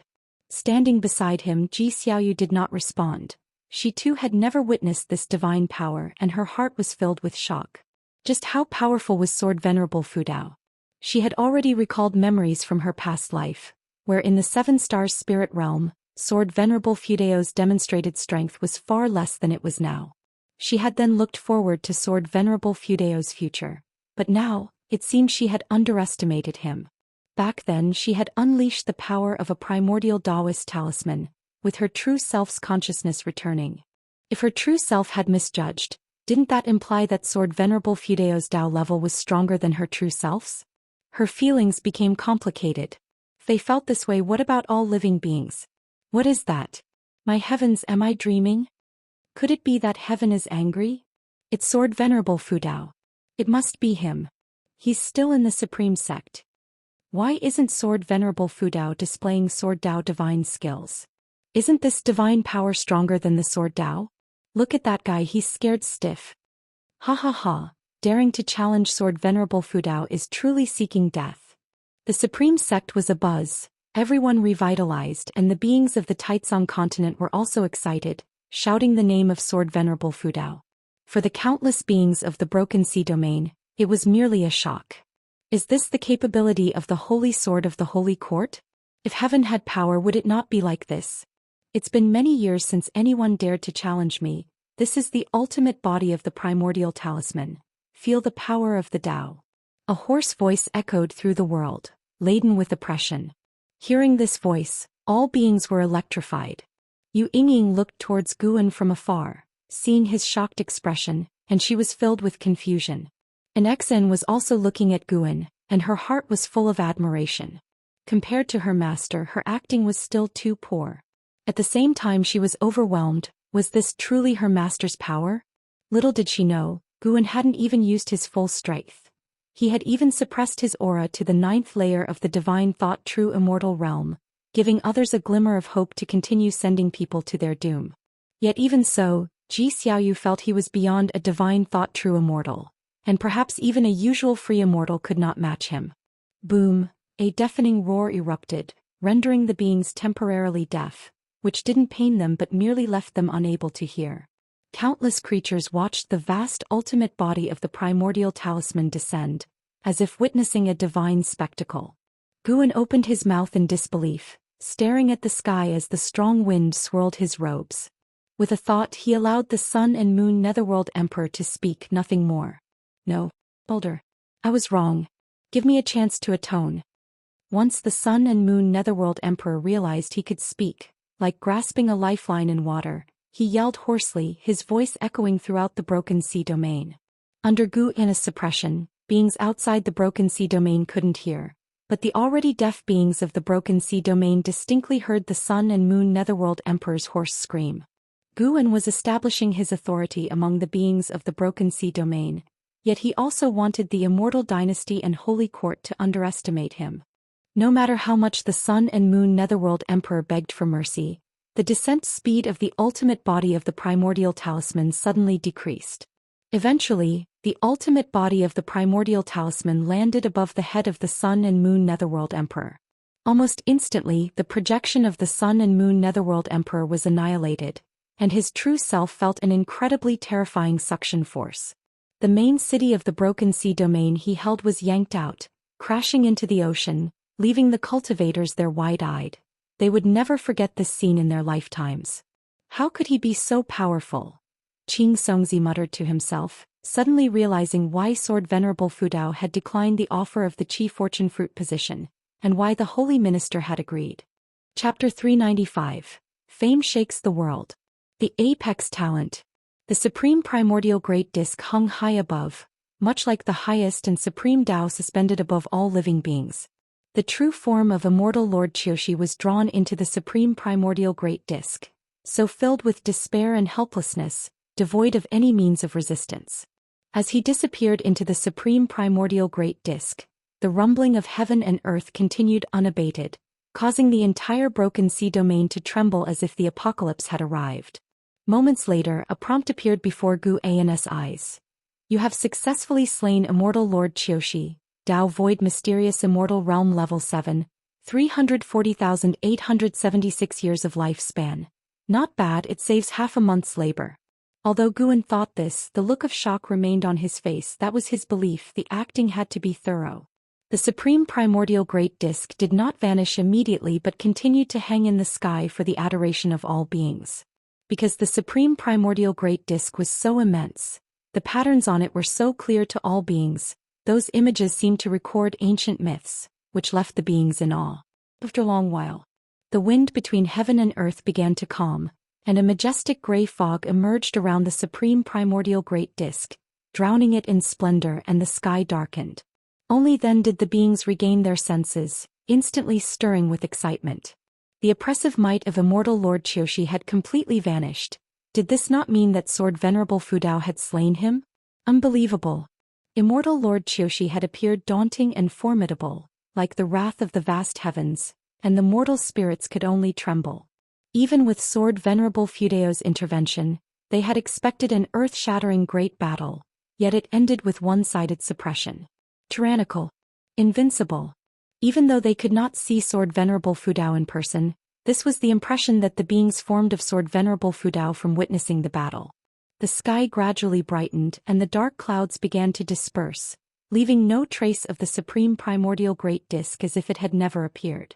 The third Medicine Valley was abuzz with noise. All disciples were excited. Guan briskly approached Ji Xiaoyu and eagerly asked, "With your abilities, can you tell what realm Sword Venerable Fudao is in?" Ji Xiaoyu looked at him, offering no reply. Sun and Moon Netherworld Emperor then took a deep breath and said, "His realm is not something you should conjecture, boy. Just be your mortal self and do not involve yourself in great causes." Having said that, he vanished into thin air. Guan pretended to be astonished but felt secretly thrilled inside. "Yes, this is the feeling. Though you look down on me, I shall wait for you on the immortal path, but whether you can make me see you, that's still to be seen." Guan turned to Ji Xiaoyu and asked, "Was he unsettled by Sword Venerable Fudao?" Ji Xiaoyu nodded and said, "Indeed, Sword Venerable Fudao is powerful. I never expected there to be such a great cultivator hidden within the great heavenly spirit land. I even suspect." "Suspect what?" "Nothing, I'm going back to cultivate." As Ji Xiaoyu turned away and left, Guan cocked his head, feeling as though she too was provoked. Guan chuckled inwardly and then waited in place, feeling Xinzhen's presence, eager to hear how Xinzhen would boast about Sword Venerable Fudao. After 30 minutes, Supreme Sect remained noisy, and there were even many disciples kneeling at the heavenly repair platform in worship of the heaven-cutting axe. Inside the loft, Guan had a strange look on his face as he watched Xinzhen sketch the supreme primordial great disk on paper. He had a very subtle feeling that someone was spying on his path, and that person was Xinzhen. That is to say, Xinzhen's drawing concealed mysteries. He also pondered another question: if he could feel Xinzhen spying, then could the ancient beings depicted in her previous drawings sense her too? There was a time before when a drawing suddenly destroyed itself. Was that perhaps a warning? How about it? Impressive, right? Xinzhen saw Guan silent and proudly asked. Guan looked up at her and asked, "Aren't you afraid of displeasing Sword Venerable Fudao?" Xinzhen waved her hand and said, "How could that be? Sword Venerable Fudao guards the Supreme Sect, and now I too am a disciple of the Supreme Sect. He is practically my martial master. How could he mind such things? Don't forget the existence of the heavenly repair platform. No one in this world has a broader heart than Sword Venerable Fudao." "Well spoken, I like it." Guan then joined in the praises for Sword Venerable Fudao, catching Xinzhen in the act, who had long admired Sword Venerable Fudao, and today's battle had awakened the fervor hidden deep in her heart. It was not just them. Throughout the various oceans, continents and islands of the Broken Sea domain, wherever there were living beings, they were discussing Sword Venerable Fudao. They preferred the name Sword Venerable Fudao over the Holy Court's Holy Sword. Moreover, the title of Holy Sword had been unilaterally announced by the Holy Court, and they had not heard of Sword Venerable Fudao accepting this title. The commotion at the Broken Sea domain was great, and even though Guan tried to contain it, the prior activities of the autumn evening Immortal Lord had already spread, causing various sects to start sending people to investigate. The impact of this battle was far from over. It continued to spread over the following years. The autumn evening Immortal Lord was no ordinary being. He was the highest realm faller of the Immortal dynasty. When the news reached the Holy Court, the Holy Minister was greatly pleased. Do you see? This is why I agreed to him not accepting the chief fortune. When I met him I felt he was extraordinary. Now it seems he might very well be a free immortal. The Holy Minister stood on the high steps, laughing heartily with great passion. In the hall stood holy gods, holy kings and other beings of the third-grade heavenly position. They were all immensely shocked. The autumn evening Immortal Lord was an age-old being with unquestioned power, yet he was easily slain. How can you tell he's a free immortal? The divine thought true immortal could also kill the autumn evening immortal. The key is you couldn't see how he killed the autumn evening immortal. Xianxia Emperor must be furious now. I heard the Immortal dynasty had previously also sent people to Wu Sword Venerable Fudao. A free immortal? Who exactly is this divine personage? If he truly is a free immortal, his name must resonate through the ages. Could he be from outside heaven? But we need not investigate him. It would only push him towards the Immortal dynasty. From his actions, this person has a compassionate heart for all living beings. Befriending him would pose no threat. The high ranks of the Holy Court discussed fervently, admiring Sword Venerable Fudao, which made the Holy Minister smile even more broadly. Their previous attempt to woo Sword Venerable Fudao had already caused discontent within the Holy Court, and with the court being suppressed by the Immortal dynasty over the years, the Holy Minister felt deeply stifled. No, I must make another trip, the Holy Minister thought, his eyes twinkling. The Immortal dynasty received the news just as fast. Because a Tao Void mysterious immortal from their ranks had died, the autumn evening Immortal Lord held a revered position in the Holy Court. His death thoroughly enraged the immortals, making Sword Venerable Fudao the most hated figure among them. And Hao was also oppressed because of this, but his life was not in danger. Before dealing with Sword Venerable Fudao, he was grounded and couldn't leave the Immortal dynasty. The deterrent power of slaying a Tao Void mysterious immortal was indeed too strong, which prevented the Immortal dynasty from retaliating immediately, instead sinking into a strange silence. When Guan An and Xin went to the Mortal World Peak, all the peaks were discussing this battle. The name of Sword Venerable Fudao resounded across the world once more, earning the admiration of countless beings. After all, though Sword Venerable Fudao was a holy sword of the Holy Court, he had not received the reward of chief fortune. Without being under the Holy Court or the Immortal dynasty, his capability to exhibit his own mighty prowess was truly awe-inspiring. Time flew swiftly. 3 years passed and the end of the year arrived. Guan arrived in Mystic Valley and saw his disciples clearing the snow. His gaze landed on the mountain beside him wherein Xianxia was following Xianxia in cultivation, all disciples feeling Xianxia's preference for Xianxia. Lu Jujia walked over and laughed. That kid like me back in the day truly spares no effort in teaching his disciples, holding nothing back. In his view, Xianxia did quite well. After all, Xianxia was a descendant of Hao. Regardless of Xianxia's achievements, he was at least forming a good bond with Hao. Guan nodded and said, "Call them both to my cabin in a while." With that he walked toward his own pavilion. Soon he arrived inside his house, rubbed his hands together and then from his sleeves he took out a book. A radiant smile appeared on his face as he muttered, Xiantiani, could you write a bit faster? You're really slowing down." It had been decades since the last volume of Green Hero Travelogue was released, and over those years, Guan had been eagerly waiting. He could have divined the contents of Green Hero Travelogue by divining Xiantiani, but he had chosen not to. After all, life should have some expectations. Otherwise time would pass very quickly. He sat in a chair and began reading the book. About 30 minutes later, Xianxia brought Xiantian to Guan's house. 20-year-old Xiantian had even more of Hao's demeanor. Their facial features were nearly identical, which was probably why Si Yener had relented. There had been other descendants of the An family asking her, but she had refused them all. Both of them bowed to Guan. And Xiantian curiously looked at Guan, Since entering the valley, this was the first time Guan had summoned him. Although he didn't think the nascent soul realm was very impressive, Xianxia always mentioned Guan was no ordinary man, which made him quite curious about Guan. Xianxia looked at Guan, his eyes concealing none of his admiration. Thinking back to that majestic scene 3 years ago, his heart surged with emotion. What loose immortal master must be Sword Venerable Fudao. No one in the entire Supreme Sect knew about Sword Venerable Fudao's hidden identity, yet Guan hid his cultivation. It was too coincidental. Xingtian, have you felt any discomfort lately? Guan asked, his face wearing a gentle smile. He had laughed aloud when he first heard the name in Xingtian. This young man wanting to surpass, and how? How could that be possible? Not to mention the talent, Guan would never allow his proud disciple to be surpassed by a junior. No matter how many strong and talented individuals he had seen, and how still remained his proudest disciple in Guan's heart, even compared to the absolute geniuses in Lu Han and Long Zhan's memories, and how lost to no one. He calculated the days, and how was getting closer and closer to the Nirvana realm. After receiving the heavenly Tao inheritance in the Holy Court, and how's cultivation had surged like floodwaters through a broken dam, unstoppable in its growth. No discomfort, master. Have you noticed anything? And Xingtian asked nervously. The curse of the Yin family was still a shadow over his heart. He also feared suddenly dropping dead. Chapter 396.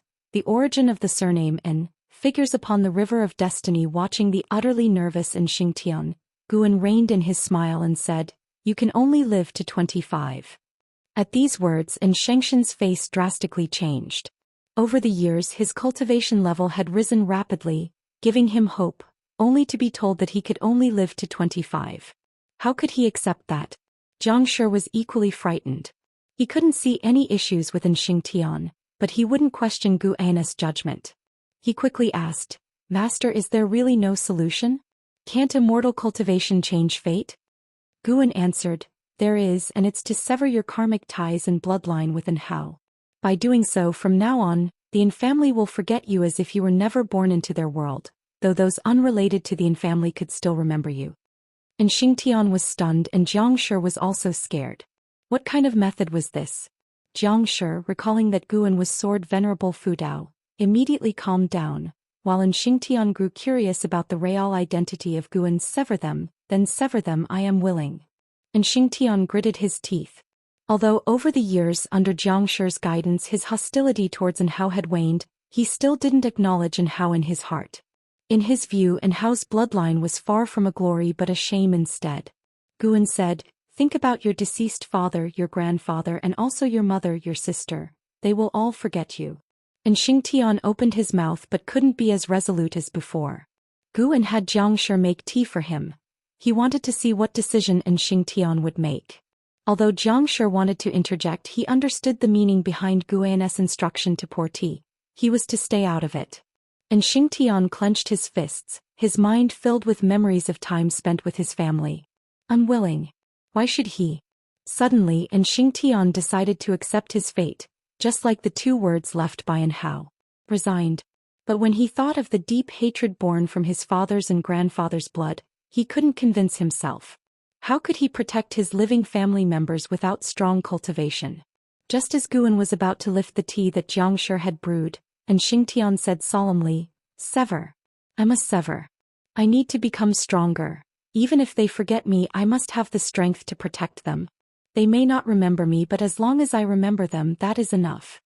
A look of gratification flashed in Guan's eyes. At least for now, and Xingtian thought more about protecting his family rather than revenge. He didn't oppose Xianxia's desire for revenge, but he hoped that revenge wouldn't be the sole purpose of Xianxia's life. Guan drank the tea in one go and then stood up, his gaze falling upon Xingtian. The gold pattern on his forehead began to emit a golden light, as if an eye had appeared on his forehead, leaving Xingtian and Xianxia wide-eyed. Boom! The scene around them abruptly changed, removing the pavilion's furnishings from their view, and they found themselves in a space that was surreal and eerie.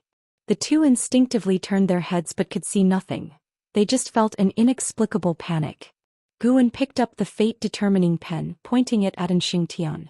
Xingtian had seen the fate-determining pen before and hadn't thought much of it, But at this moment, it seemed so terrifying.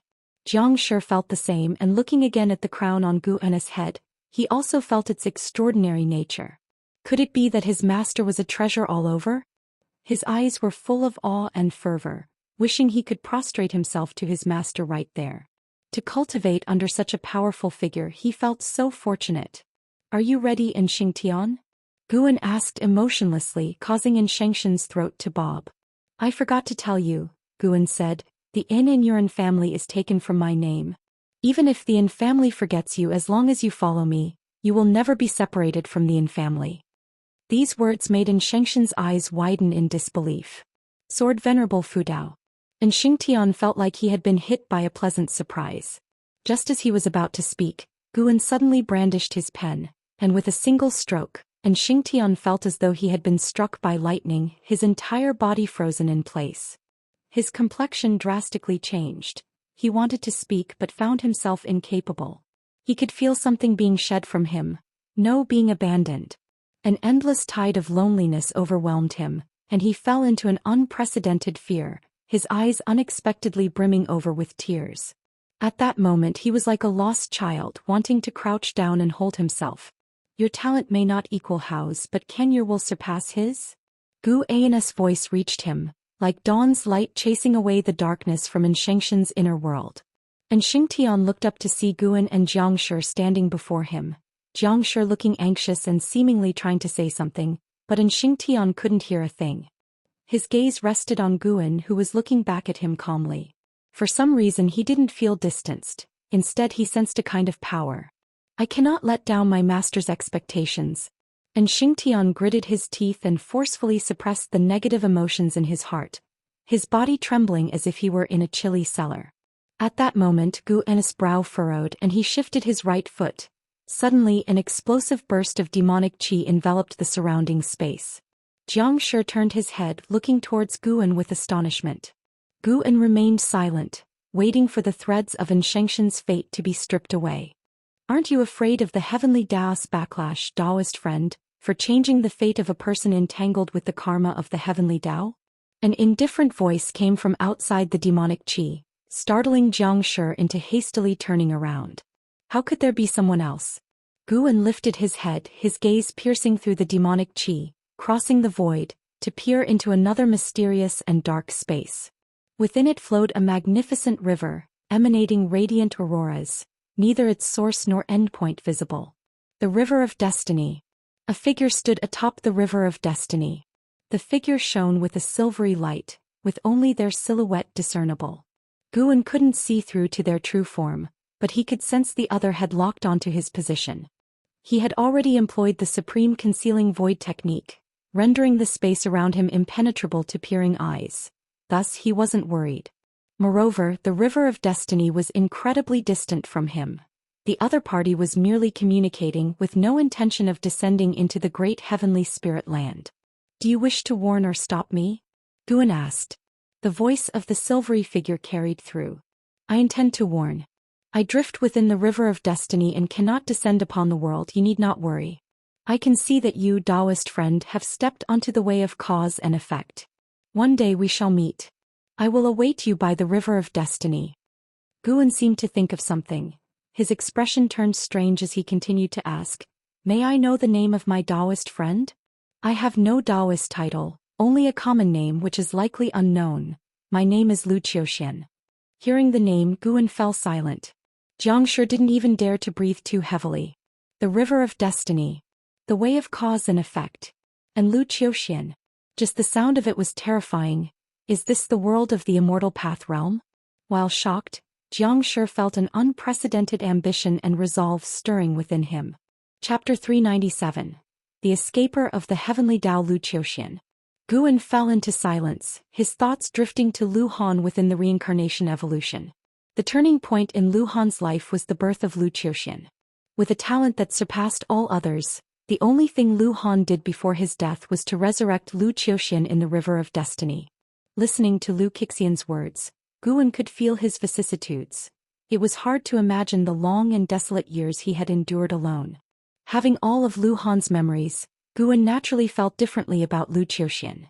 In his eyes, Zhou Xian was his son. Guan even speculated that the reason why reincarnation evolution came to be might simply be that it was originally real, just as the free immortal had to experience the reincarnation tribulation. The reincarnation tribulation of the free immortal would also lead to rebirth in different times and spaces, and the time span of reincarnation evolution was even larger, indicating a higher level of reincarnation tribulation. Guan reined in his thoughts and spoke, "Thank you for the reminder, Daoist friend. My name is Meng Lang. Should I have the chance to visit the River of Destiny in the future, we can discuss and exchange Daoist sorcery." Above the River of Destiny, Zhou Xian, emitting a silver glow, did not immediately respond. He stood there like an afterimage, about to vanish into the torrent of destiny. After a while, "All right." Zhou Xian agreed and then disappeared into thin air above the River of Destiny. Gu An's gaze shifted to Xianxia, watching as he detached from the causality of the Yin family. Jiang Shi's mind wandered, curious about Lu Xian's cultivation level. "Do not mention what just occurred to anyone including Xianxia," Guan suddenly said. Upon hearing this, Jiang Shi hurriedly promised to keep the matter to himself. In fact, even without Gu An's instruction, he had no intention of sharing it with others. Witnessing such great power was his own fortune. How could he share it with others? Time continued to pass. And Xianxia was immersed in his own pain, unaware of what had just transpired. He could only make out the vague figures of Guan and another. He gritted his teeth and persisted as the memories of the Yin family in his mind became increasingly blurred, which frightened him. He could accept the Yin family forgetting him, but he could not forget them. If both sides forgot each other, they would truly become unconnected, which was not the outcome he desired. "Master. Martial Master." And Xingdan gritted his teeth, his cry not for the Valley Master of Mystic Valley but for Anhao's Master, Sword Venerable Fudao. "Focus your mind. As long as you miss them enough, you won't forget." Gu An's voice followed. He had his own motives, deliberately tempering Xianxia, hoping Xianxia would hold family ties in the highest regard to prevent him from opposing Anhao in the future. In his heart, Anhao was definitely more important. Without Anhao, there would be no Xianxia. Hearing Gu An's words, Xianxia persisted. Suddenly, with a boom, blood flame abruptly ignited on him. His body curled up and trembled incessantly. Guan raised his right hand and a dark purple medicinal herb appeared, promptly turning into powder that hovered in his palm, forming a whirlwind. Jiang Shi couldn't help but fix his gaze on the whirlwind in Gu's palm, curious about what Guan was about to do. Guan then swung his palm toward Xianxia. As the palm struck out, Xianxia's flesh instantly dispersed, leaving only a skeleton behind, which startled Jiang Shi. Before he could utter a word, a dark purple mist surrounded Xianxia, quickly enveloping him and covering the skeleton. Jiang Shi looked intently, his hands clenched into fists inside his sleeves, his heart in turmoil. Fearful that Xianxia would die right there. The scene was too frightening. Flesh had dispersed in an instant. Could a person still live? The dark purple mist soon submerged the skeleton, billowing and slowly forming the outline of flesh. "That is..." Jiang Shi's eyes widened, his expression one of astonishment. Guan remained expressionless. This was a 9th-tier medicinal herb which he had acquired at great cost. It contained vast spiritual energy, making the molding of a flesh body not challenging as long as Xianxia's life force was controlled. If his soul had not left the body, it would be manageable. A new life and destiny. What path will you take from here? Guan wondered to himself, also contemplating whether Xianxia's maximum lifespan would increase. If it could, this act would also be a method of defying the heavens and changing one's fate. Inside the attic, Guan sat in a chair, his eyes filled with disappointment. Xianxia, Foundation Establishment Realm 8th floor 20/350/5000. His cultivation level had increased as had his lifespan, but his maximum lifespan had not. That is to say, replacing bloodlines was not a way to change maximum lifespan.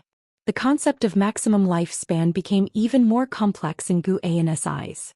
Luckily, Xianxia was considered as having defied fate, breaking free from the destiny of the Yin family. "Master, may I take him down?" Jiang Shi, holding Xianxia and wearing an anxious expression, asked. Xianxia was covered in a robe for modesty and had not yet awakened. Guan nodded and Jiang Shi sighed with relief, signaling that Xianxia was already out of danger. He immediately carried Xianxia away. After leaving the house, he also closed the door behind him. Guan then began to ponder about Zhou Xian. After Lu Han was executed by the Black Profound Emperor, how did Zhou Xian survive? There must have been many stories behind it. Meanwhile, thousands of miles away from the supreme sect, carriages progressed across the mountains. Xianxia was meditating on the floor of a carriage when she suddenly opened her eyes, frowning. What's going on? This feeling, what exactly is it? Why can't I remember? Xianxia mumbled to herself, experiencing an inexplicable sense of emptiness within her. In the carriage behind her, a mother and daughter felt the same, clutching their chests in silence, sinking into an indescribable sadness, without understanding what was causing their grief. And Hao, who was far away in the Immortal dynasty, sensed it too. He abruptly opened his eyes, his brows furrowed in concern. He looked towards the setting sun in the distance, his gaze filled with confusion. He sat meditating on a cliff, his body entwined with chains of golden light, unable to stand up.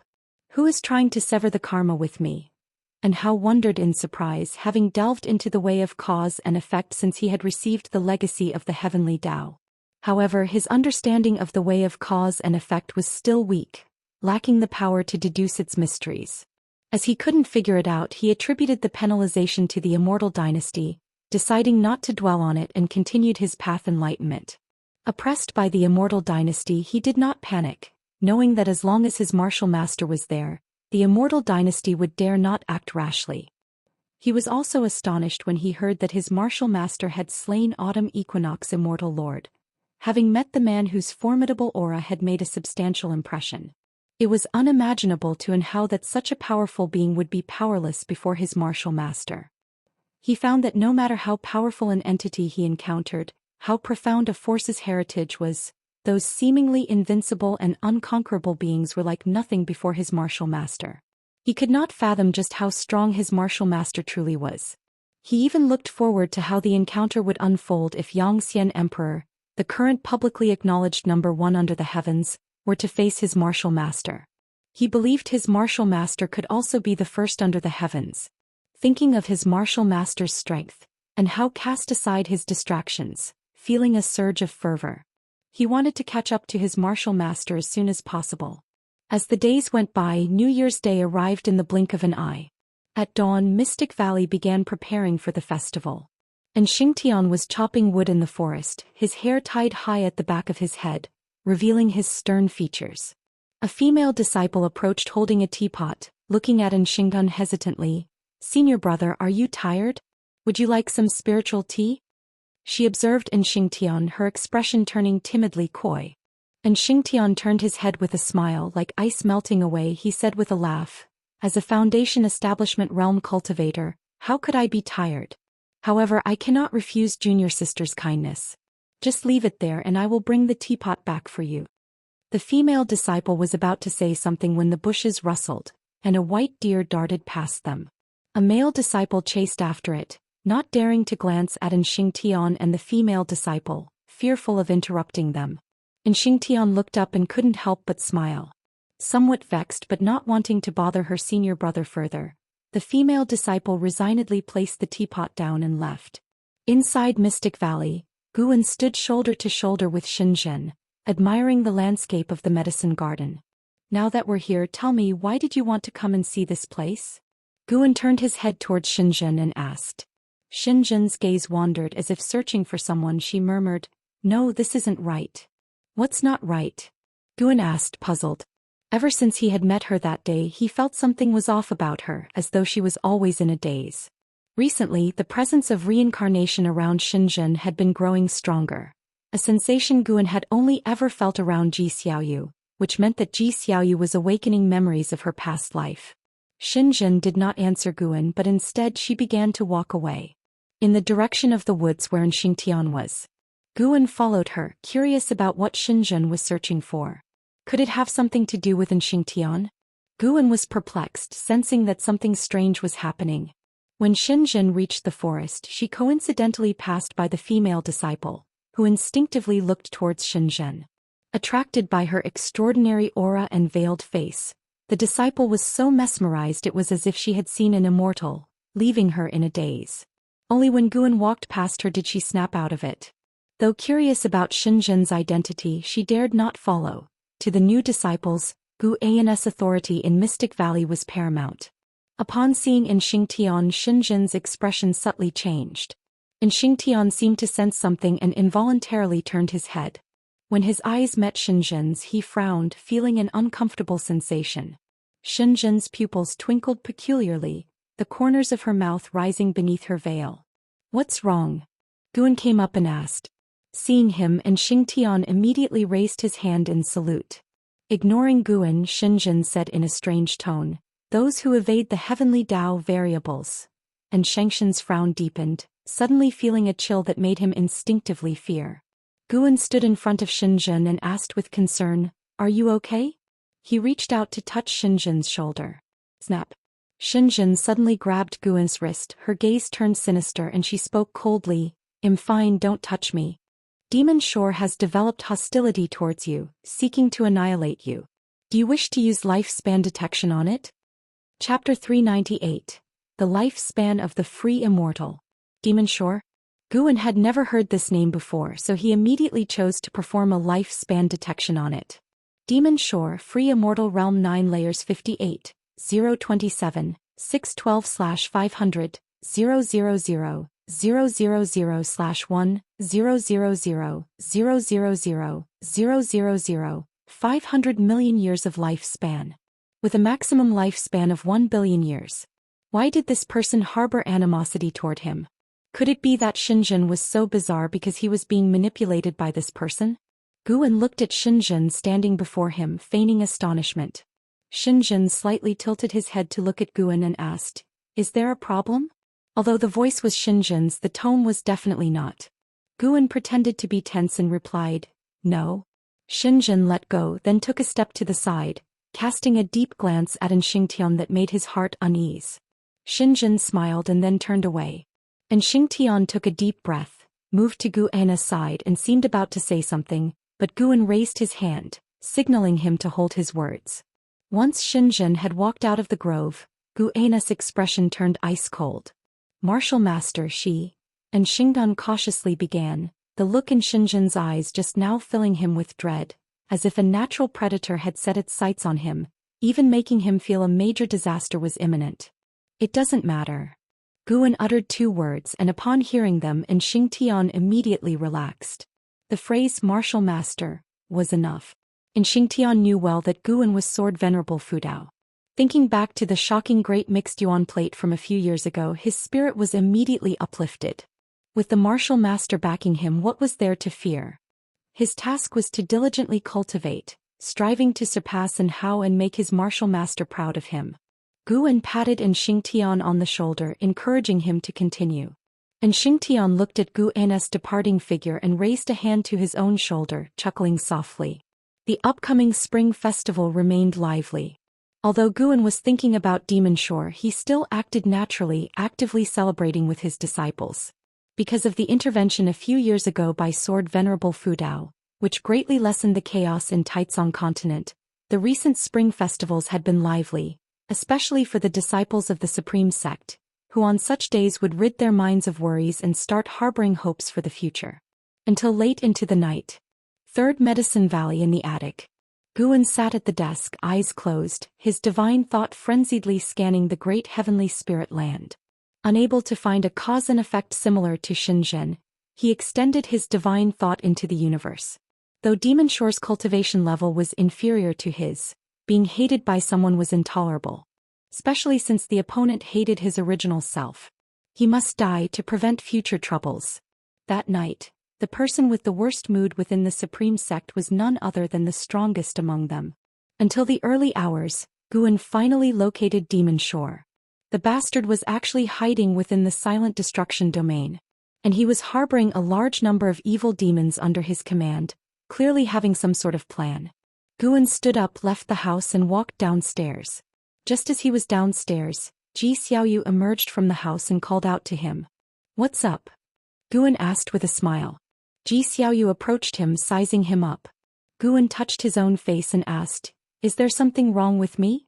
Ji Xiaoyu stared into his eyes and said, There's a sense of death about you. Have you been marked by something corrupt? Guan feigned nervousness as he asked, Really? Don't frighten me. He knew Zhou Xiaoyu was not wrong in her feeling. Ever since being targeted by Demon Shore the day before, a causal bond had latched onto him and was growing stronger. Guan had not dispelled the cause and effect on him, instead using it to trace Demon Shore. Perhaps it's just my imagination, Zhou Xiaoyu suggested, seeing his panicked reaction. She was puzzled inside. What on earth had happened to Guan? Although she had regained some of her memories, she was not the original self, able to only sense the cause and effect on Guan but not fully see through it. Always scaring me. Later when I go out, I'll be worried the whole way, Guan complained sullenly. Then don't go out. I'm puzzled. With your current resources inexhaustible, why do you still take charge of so many medicine valleys? You don't understand, this is life. To be human, one needs to do things to feel grounded. Humph, you're definitely hiding secrets. Don't you follow me? If I catch you, we are through. This is called privacy rights, understand? Who gave you privacy rights? Granted by the heavens. Do you dare to question it? The two began to bicker again, and after Zhou Xiaoyu twisted his arm a few times, Guan finally fled. Zhou Xiaoyu watched his retreating figure, her brows furrowed deeply, her heart filled with worry, sensing that Guan was heading for great trouble. Guan headed toward the transmission array platform, along the way seeing Long Qing heading out of the valley. Going out to box again? Guan asked with a smile. Long Qing, who had been practicing with Xianxia for years, had reached a horrifying level of physical strength. His qi blood was so powerful it even surpassed the void-crossing realm. Sadly, his body contained not a trace of spiritual power. Long Qing stopped in his tracks, faced Guan and nodded slightly. He revealed a proud expression and said, In half a year my second martial master will take me out to hunt demons. I will be able to fight to my heart's content. Guan did not admonish him, merely nodding before expressing a few words of concern and letting him go. Watching Long Qing walk away, Guan thought of Xianxia. The number of juniors in Medicine Valley had been increasing. He wondered what the scene would look like in 1,000 years. He smiled and continued towards the transmission array platform. Upon reaching Mystic Valley, he glanced at Lu Jiujiao and then left alone. He walked through the forest and gradually, a figure emerged from his body, a split of his divine skills. He allowed his split form to replace his original self, while his true form entered a state difficult for immortals to divine. The split form continued forward leisurely, while the original form leapt out of great heavenly spirit land and descended into the silent destruction domain in an incomprehensible manner to living beings. In the depths of the silent destruction domain, where it was incredibly dark without stars, just swells of dense fog as if from the primordial chaos, suffocatingly oppressive. In the darkness stood a city, silent and hanging, resembling a giant armored beast. The surface of the buildings had sharp, towering columns, frighteningly ominous. Inside a grand hall within the city, demonic qi swirled like mist. At the center sat a pool over 30 feet in diameter, the surface a bright red. A figure was meditating in the pool. She was a white-haired woman, her body bare, with long hair cascading down her front into the waters. Her back was as white and smooth as jade, perfectly contoured. This was Demon Shore. She sat with her eyes closed, her face stunningly beautiful, except for a trace of wicked aura between her brows. Suddenly she opened her eyes, exclaiming in surprise, "How did that boy's cause and effect get severed?" Lifting her right hand, she began to deduce. Just then a hand landed on her fair shoulder.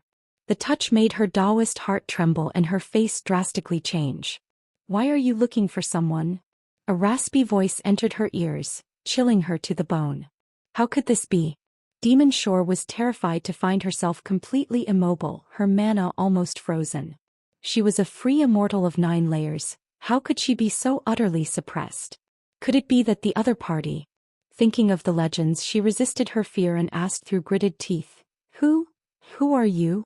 If you can see great heavenly spirit land with her eyes, could you also hear certain things with her ears? Guan stood behind Demon Shore, leaning slightly forward. Enshrouded with a gray aura, his true appearance concealed, he looked mysteriously formidable. Hearing his words, Demon Shore carefully recalled. She quickly thought of Shenzhen, who often mentioned a person. Sword Venerable Fudao. Her impression of this person was very deep, deeming him a possible free immortal. But she had not calculated against Sword Venerable Fudao. Though free immortals differed, she was one who had stepped into reincarnation tribulation, even if not yet successfully, but at least she was trying. Sword Venerable Fudao, why? The longer Gu En's hand pressed down, the more frantic she became. In her perception, Gu En's Dao level was unfathomable, and compared to her way of cause and effect was insignificant. Guan could feel her fear. He deliberately gave her time to experience panic, fear, and regret. After all, Guan had been worried about her hostility all night. Killing her directly would be too lenient. He gazed down at Demon Shore, taking in her entire form. Nice skin, too bad she provoked him. Die. Gu An's gaze intensified as he furiously infused his divine thought into her body, impacting her soul, probing her memory. Demon Shore's body trembled, quickly settling into calmness. The grand hall fell silent, even the swirling demonic chi halted. After a long while, Gu En withdrew his divine thought, exerting a slight force with his right hand. Demon Shore instantly turned into ash, a shockwave spreading that caused countless tiny stars to appear in the demonic mist. Those were the shattered remnants of Demon Shore's Dao. Gu En pondered over Demon Shore's memories, filled with emotion. So the reincarnation tribulation held such mysteries. Demon Shore was not only reborn herself but also could choose a mortal for rebirth. Xinzhen was her choice, and she chose him after he had grown up. The reason for choosing Xinzhen was his innate talent for the way of cause and effect and the uncertainties surrounding him. Demon Shore couldn't see why the uncertainties around Xinzhen originated, initially not even considering Sword Venerable Fudao. Until years ago during the Supreme Chaos Disc, she confirmed that Sword Venerable Fudao was the uncertainty surrounding Xinzhen. She was surprised but not shocked. Until Xingtian appeared using Xinzhen's body, she sensed its cause and effect and was instantly moved. She even wanted to usurp Xingtian's body. Thinking of the seductive she-demon becoming a man, Guan felt somewhat awkward. Fortunately, in Demon Shore's memories she was always a woman. Otherwise he would feel awkward seeing Xinzhen in the future. You have successfully seized 61,098,203 years of lifespan from Demon Shore, Free Immortal Realm, 9 layers. A prompt appeared before Guan, seizing over 60 million years of lifespan in one go. Not bad. Worthy of a free immortal. Would killing Daoist hidden immortals in the future bring in hundreds of millions of years of lifespan? Guan looked forward with anticipation, but for now he did not want to confront Daoist hidden immortals. He would rather accumulate lifespan through medicinal herbs. It was safer to grow stronger unnoticed and avoid much hatred. Chapter 399 Supreme Demon Realm. The memories from Demon Shore were vast, and the greatest help to Guan was in her understanding of reincarnation tribulation. Reincarnation tribulation indeed allows one to be reborn into different times and spaces, even into the past, but whether it's the past or the future, the main Bodhi's power cannot intervene. When the reincarnated being dies or exerts the power of the main body, it will be forcibly expelled back by the heavenly Tao. This reminded Guan of the time when Ji Xiaoyu in the 7-star spirit realm had used the power of a primordial Daoist talisman and then quickly disappeared. It seemed she was expelled by the reincarnation tribulation. This deepened Guan's understanding of the heavenly Tao. Heavenly Tao more closely resembles a collection of rules, and the grand Tao, meticulous and domineering. Guan stopped pondering and turned her gaze toward the interior of the great hall. The hall was vast, yet there were many stark differences hidden within. Those huge stone pillars were also inlaid with numerous special spirit stones. This city was none other than Demon City. According to the memories of Demon Shore, there were many such cities in the silent destruction domain. Although there was no stronger existence above Demon Shore, all the demon cities were remnants of power left by the Supreme Demon Realm.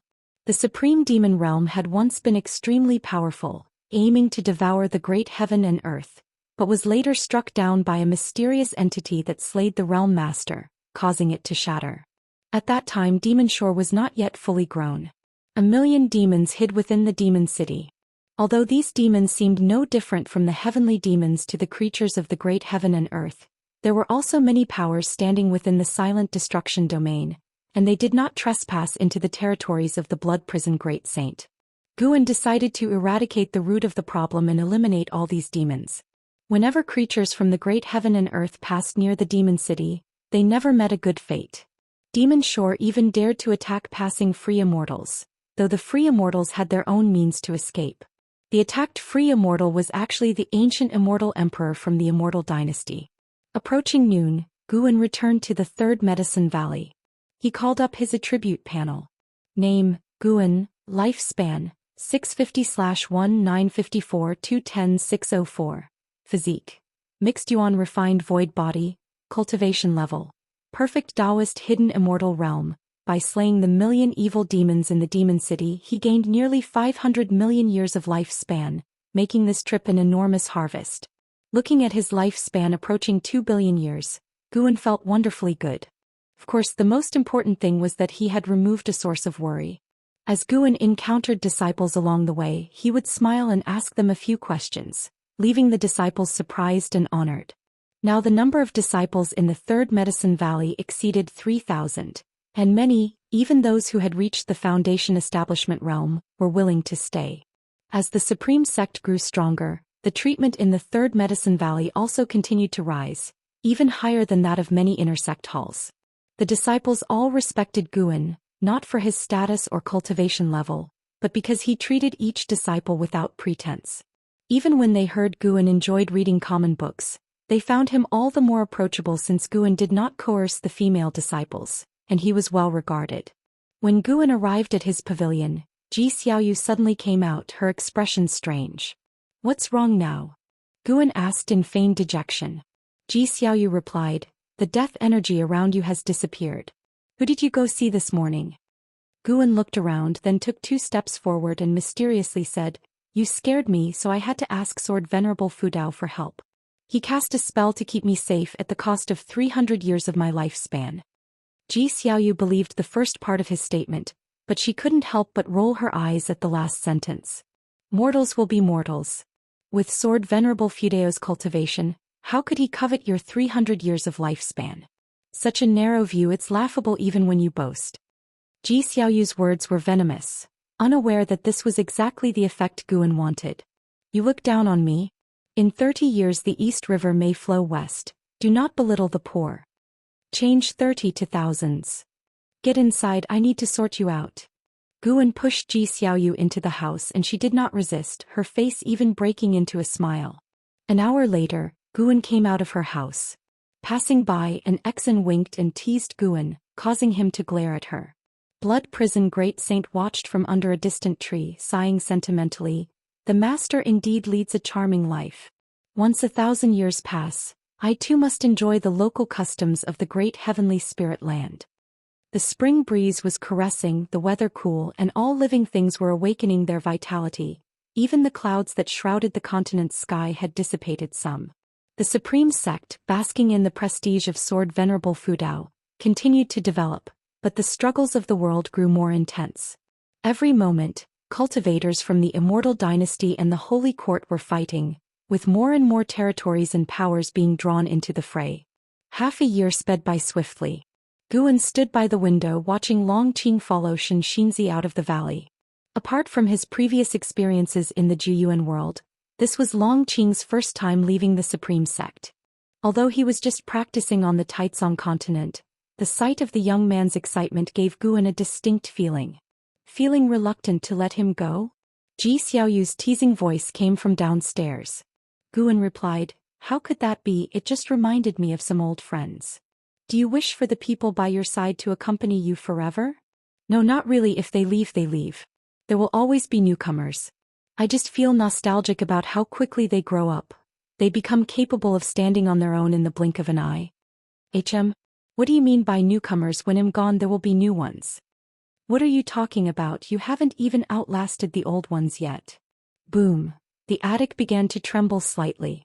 Outside the courtyard, the Blood Prison Great Saint, who was lying down asleep, turned his head. Such noise couldn't affect him, he was already used to it. An hour later, Guan, accompanied by an Exan and the Blood Prison Great Saint, left the Third Medicine Valley. Today they were heading to Tianya Valley.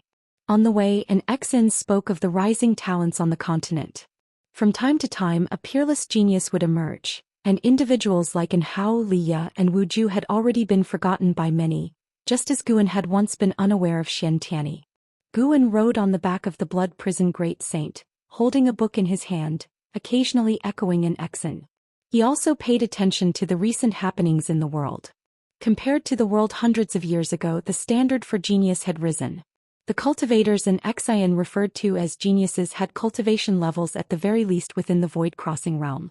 Hundreds of years ago, those of the void-crossing realm were considered great cultivators, old monsters.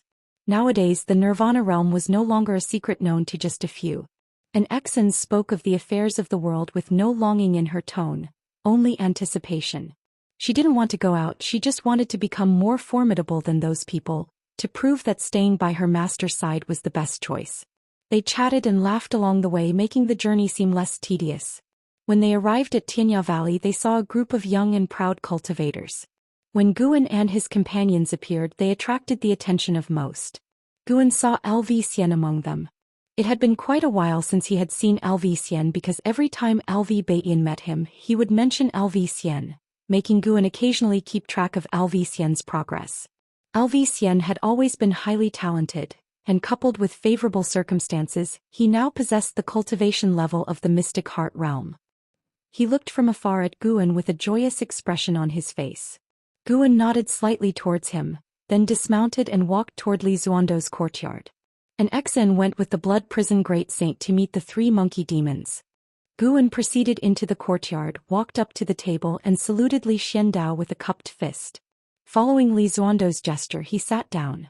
Li Xiandao appraised Guan and asked with a smile, "Why do I feel you've changed again?" Guan replied, "Perhaps I've aged a bit more?" As Guan grew older, his relationship with Li Xiandao became less about seniority and more like that of equals. It wasn't that Guan's outward cultivation was particularly strong, but both were several centuries old. Their life journeys were continually advancing. For those who lived for thousands or tens of thousands of years, people aged 500 to 1,000 years were considered peers, and this concept subtly influenced them as well. The two exchanged pleasantries, having not seen each other for many years. Lv Xian was a supreme talent, and so was Li Xiandao, whose cultivation had reached the Mahayana realm. His Mahayana realm cultivation had outstripped Lv Baiyan, who used to have a higher cultivation level than Li Xiandao but had failed his tribulation crossing and remained at the 9th layer of the unification realm. Seeing Li Xuando's growth rate, Guan felt gratified. After all, they were comrades in the Tao, and how could he not be delighted to see his Daoist friend's progress? How many of his old companions would still be alive in 10,000 years? Guan was not sure, but he felt that Li Xiandao had a strong chance. Ancient emperors of tens of thousands of years were not unheard of. Just look at the Xianxia emperor of the Immortal dynasty or Xingtian of the Holy Court, all of whom ruled for more than 1,000,000 years. After chatting for a while, Li Xiandao suddenly sighed. How many years will it take for the Taizong dynasty to become an existence like the Immortal dynasty? The current chaos in the world is the best opportunity, but it's a pity we are not strong enough and might miss such a chance. The dynamic of the world changed day by day, but a dynasty's accumulation could not speed up as quickly, which made Li Xiandao anxious. If they missed this chance and a new ruler emerged, the Taizong dynasty would never have its day, at best dominating only a single region. Guan hadn't expected that Li Xiandao would actually harbor ambitions to replace Xianxian emperor and Xingtian. That was quite daring. Given Li Xuando's position of power, he surely understood the strength of the Immortal dynasty and the Holy Court. For others, faced with such a gap, they would only feel envious or awed. As for replacing them, how could one even think of that? What if this chaos lasts for many years? This is a chaos that affects the entire world. Compared to the world at large, isn't the Taizong continent minuscule? Guan consoled. Li Xiandao looked at Guan and suddenly asked, "If there were a very powerful force that could aid me, but accepting their help could be a hidden danger in the future, what would you choose if you were the emperor?" A very powerful force. Guan silently reasoned, instantly realizing that the force Li Xiandao mentioned was a great sect, one of the leading sects in the mortal world. They chose the Taizong dynasty with the aim of establishing a relationship with Sword Venerable Fudao. If they could control the Taizong dynasty, they would have better grounds and opportunities to contact Sword Venerable Fudao.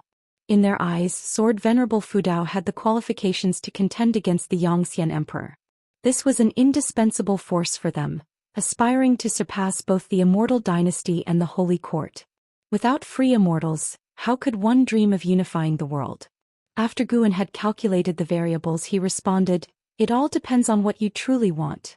Whether you wish for peace for the people of the world or if you desire to realize your own ambitions more." Chapter 400 Immortal Legacy All Living Beings. Aspirations.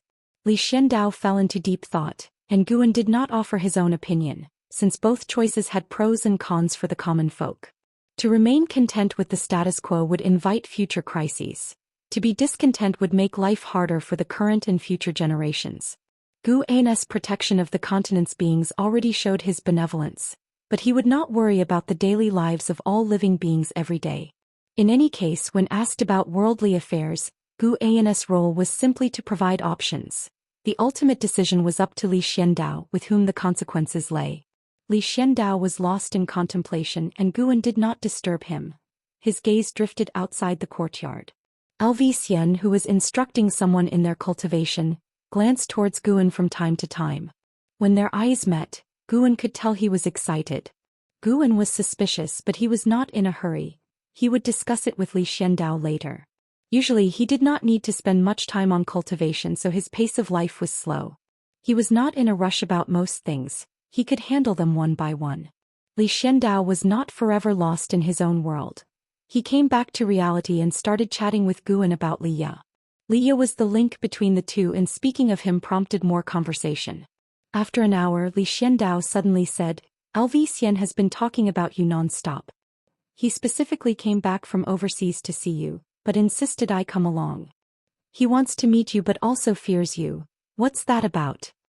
Guan pretended to be puzzled and asked, "Why does he want to meet me? And why would he fear me? That shouldn't be. Have I treated him poorly?" While speaking, he looked curiously at Zhou Xian, who immediately smiled back at him. Li Xiandao stared at Guan meaningfully and said, "Guan, what kind of relationship do we have? There's no need to hide things from each other." Guan's expression alternated between clouds and sunshine. He took a deep breath and said, "To be honest, there are indeed hidden relationships behind me. If I reveal them, I will be punished, and those who know will die." After saying this, he patted his shoulder. Li Xiandao immediately squinted his eyes and chuckled, "Then let's not talk about it anymore." Inside, however, his mind was in turmoil. This boy. Upon reflecting, Li Xiandao had an epiphany. After Guan joined the Supreme Sect, Sword Venerable Fudao appeared, primarily active around areas close to Guan. He recalled Li Ya's sudden surge in strength over the years, which he could never explain. Now it all made sense. It seemed Guan had arranged for Sword Venerable Fudao to look after Li Ya. Li Xuando's gaze towards Guan heated up, making Guan quite uncomfortable. Without guessing, Guan knew what Li Xiandao might be planning. He did not clarify. If Li Xiandao wanted to act under the name of Sword Venerable Fudao, he did not mind giving Li a pat on the shoulder. It depended on whether Li Xiandao knew his limits. "You go meet Zhou Xian, I don't have other matters here," Li Xiandao said, waving his hand with a smile. Guan stood up, bowed to him, and then walked towards the courtyard gate. Seeing him leave, Zhou Xian immediately greeted him and pulled Guan towards a corner of Tianya Valley. "What's so secretive?" asked Guan. Zhou Xian whispered, "I have something great and it won't disappoint you." "Something great?" Guan's interest was piqued and he followed Zhou Xian away. Zhou Xian led Guan into a cave, his personal cave. He had crafted it here in Tianya Valley for fear of being seen by others, setting up very advanced restrictions. After entering the cave, Zhou Xian activated the restrictions, isolating it completely. Guan, feeling irritated, asked, "All this secrecy? Do we even have to hide it from His Majesty?" "Of course we do. If he knew, he'd go mad." Zhou Xian replied, his face displaying excitement. He then pulled Guan into the deepest chamber of the cave, walked up to a stone table, and took out an irregularly shaped stone slab that seemed like a large fragment. At first glance, it appeared plain with no inscriptions or runes. As he set down the slab, Guan suddenly understood something significant. His expression turned peculiar. The stone slab actually contained heavenly Dao destiny. Moreover, it was purer and more unsettling than the heavenly Dao inheritance obtained by an Hao from the Heaven sect. Its destiny emitted an indescribable oppressive force. Even Guan, the Daoist hidden immortal, felt an instinctive wariness and a glimmer of desire. He wanted to possess this heavenly Dao destiny. Yet as this desire emerged, his wariness grew. Something was off. Guan looked at Zhou Xian and asked, "What is this?" He couldn't discern the cause and effect of this stone slab. This indicated that the origin of the slab was even stronger than the Daoist hidden immortal himself. At this realization, Guan almost wished Zhou Xian would take this item away and keep it far from him. What kind of thing was this? Trying to harm him? Zhou Xian, with an excited smile, said, "This is an inheritance I stumbled upon. You might not believe it, but this contains the legacy of a true immortal, a real godlike immortal, not something any immortal dynasty or holy court could compare to." Immortal legacy? Guan frowned. Neither Lu Han nor Longzhan had encountered a real immortal through the ages, although they'd met many who claimed to belong to the immortal or divine race. This had led Guan to always believe that the so-called immortals were merely more powerful beings. Zhou Xian continued, "The inheritance here only cares about talent, not cultivation level. I failed, but I think you should give it a try." "Why should it be me? There are so many geniuses," Guan hesitated to ask. Zhou Xian glared at him and said impatiently, "There are many geniuses, but the only one I have a good relationship with is you. I wouldn't give it to an Hao. You have supreme talent, yet you can restrain your competitive spirit and live in seclusion here. I think you becoming an immortal would be better, at least you wouldn't threaten me and you are indeed very good to your friends." Although Guan was curious, he felt that this matter was very dangerous, so he said, "Actually, His Majesty's talent is also very strong." After hearing this, Zhou Xian's eyes brightened as he said, "You noticed it too? I thought I was the only one who knew." But don't tell him I know." "Haha, don't worry. He still thinks he's hidden himself well enough, not realizing that you are the deepest enigma. Think about it, it makes sense that Sword Venerable Fudao has always stayed at Supreme Sect, certainly to cultivate you. And Hao claims to be a disciple of Sword Venerable Fudao, but he left and Sword Venerable Fudao is still here. That must mean he's just riding on your coattails." Zhou Xian chuckled, truly believing that Guan was stronger than an Hao. He had sparred with both of them and Guan had given him the greatest sense of oppression and psychological shadow. He even believed that Guan was the #1 genius under the heavens.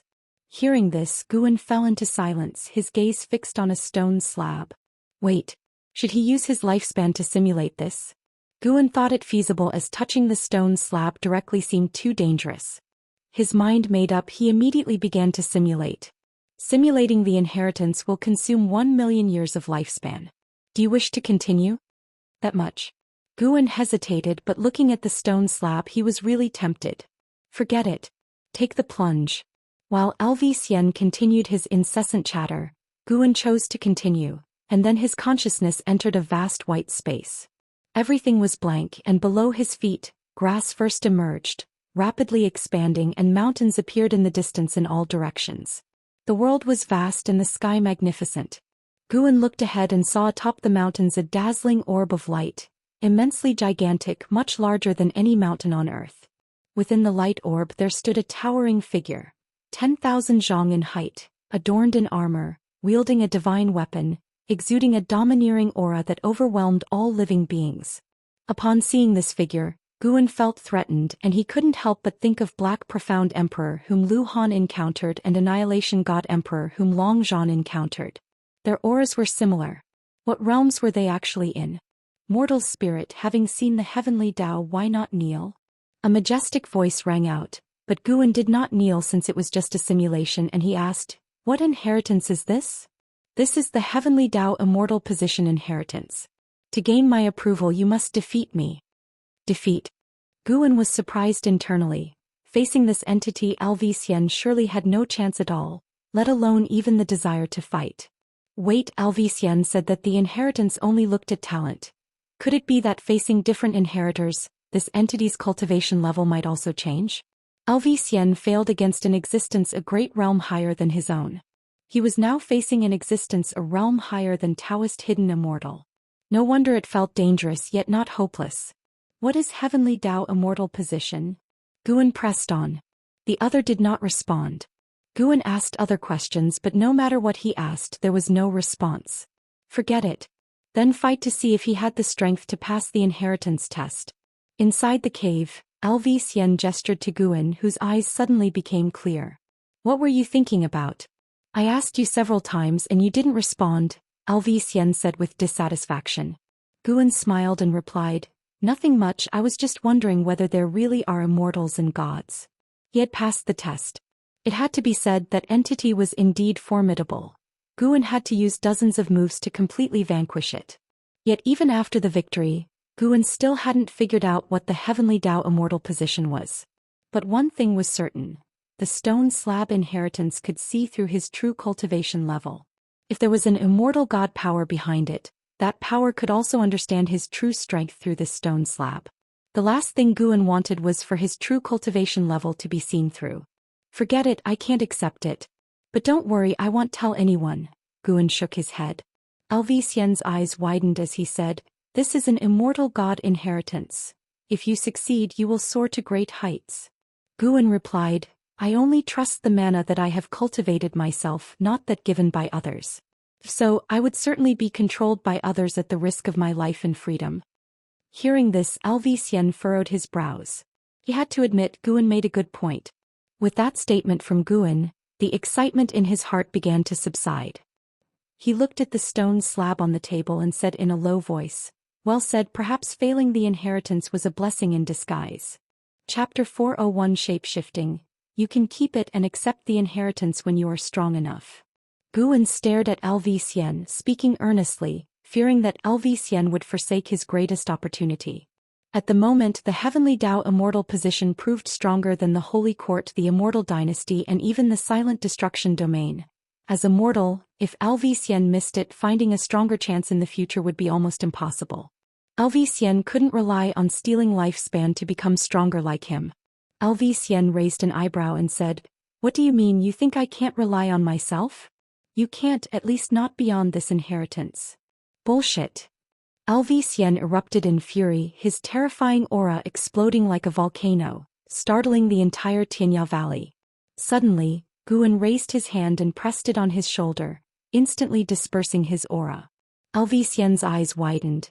He knew Guan was definitely stronger than himself, but to be suppressed so easily rendered unable to move. In that moment he recalled a duel between them hundreds of years ago. This moment was exactly like that one. Guan looked at him calmly and asked, "Can you keep this stone tablet now?" Xian couldn't answer, he was unable to speak. "Just blink if you agree." Hearing Guan's words, Xian blinked frantically. Guan withdrew his hand and Xian breathed a sigh of relief, gasping for air. He looked at Guan with fear. He had learned from Li Xiandao that Guan was younger than him, yet how had he cultivated to such a level? Compared to Guan, he was practically useless. Guan smiled and said, "Quickly put it away. When you become an immortal, if I can't catch up to you or have troubles, you'll be my backup." Upon hearing this, pride replaced the awkwardness on Xian's face. He patted his chest and said, "Naturally, I'm not your equal now, but I will surpass you one day and then I'll have your back." Despite Guan not always being nice to him and often scaring him, wasn't that a form of care? In the past, when he initiated provocations towards Guan, Guan didn't mind, but if someone else treated him that way, he wouldn't be so merciful. And for Guan to return such an important inheritance to him, he was truly a man worth respecting. Xian stored the stone tablet and Guan put his arm around his shoulder as they walked toward the cave entrance. "By the way, your father misses you. When are you going to visit him?" "Him? That old undying man, if I visit him I won't be able to help but kill him." "Nonsense, blood is thicker than water. He hasn't tortured or mistreated you. Why talk of killing? If you really wanted to kill him, could he even stand up to you? He's hundreds of years old. Why act like a child?" "You don't understand." "Of course I don't understand, I have no parents." "Well, I envy you for that." "Hey you brat, are you looking for a spanking? Just go back to the Supreme Sect and see your father. He treats me well and is always talking about you. My ears are almost calloused. If you go, I'll teach you a divine skill that will definitely enhance your strength." "Really?" Guan never lie. And so the two chatted and walked out of the cave. Back in the valley, Guan reverted to being an ordinary nascent soul realm cultivator, while Xian continued to exude the arrogance of a supreme youth. A month later, Baitin came to find Guan, extremely happy, pulling him to drink because Xian had come to see him. Although the father and son were still not on the best of terms, their relationship had begun to improve. He was touched to learn from Zhou Xian that it was Guan who had asked Zhou Xian to see him. This youngster always seemed impatient with his ramblings, but in his heart he remembered his father's love. Zhou Xian looked at Guan with eyes full of fondness, as if looking at another son. Guan didn't refuse as he was just in the mood for a drink. Perhaps this was what meant by, with great power comes great responsibility. He not only had to save the world, he also had to help people handle domestic affairs. How fortunate the immortal cultivation world was to have me. Filled with self-emotion, Guan then competed with Zhou Xian in a drinking contest, and finally Zhou Xian was defeated. They were drinking high-level spiritual wine. It was alright for Guan to show off his strength a bit, especially since Zhou Xian was not considered strong in the supreme sect. Taking advantage of Zhou Xian's drunken stupor, Guan went downstairs.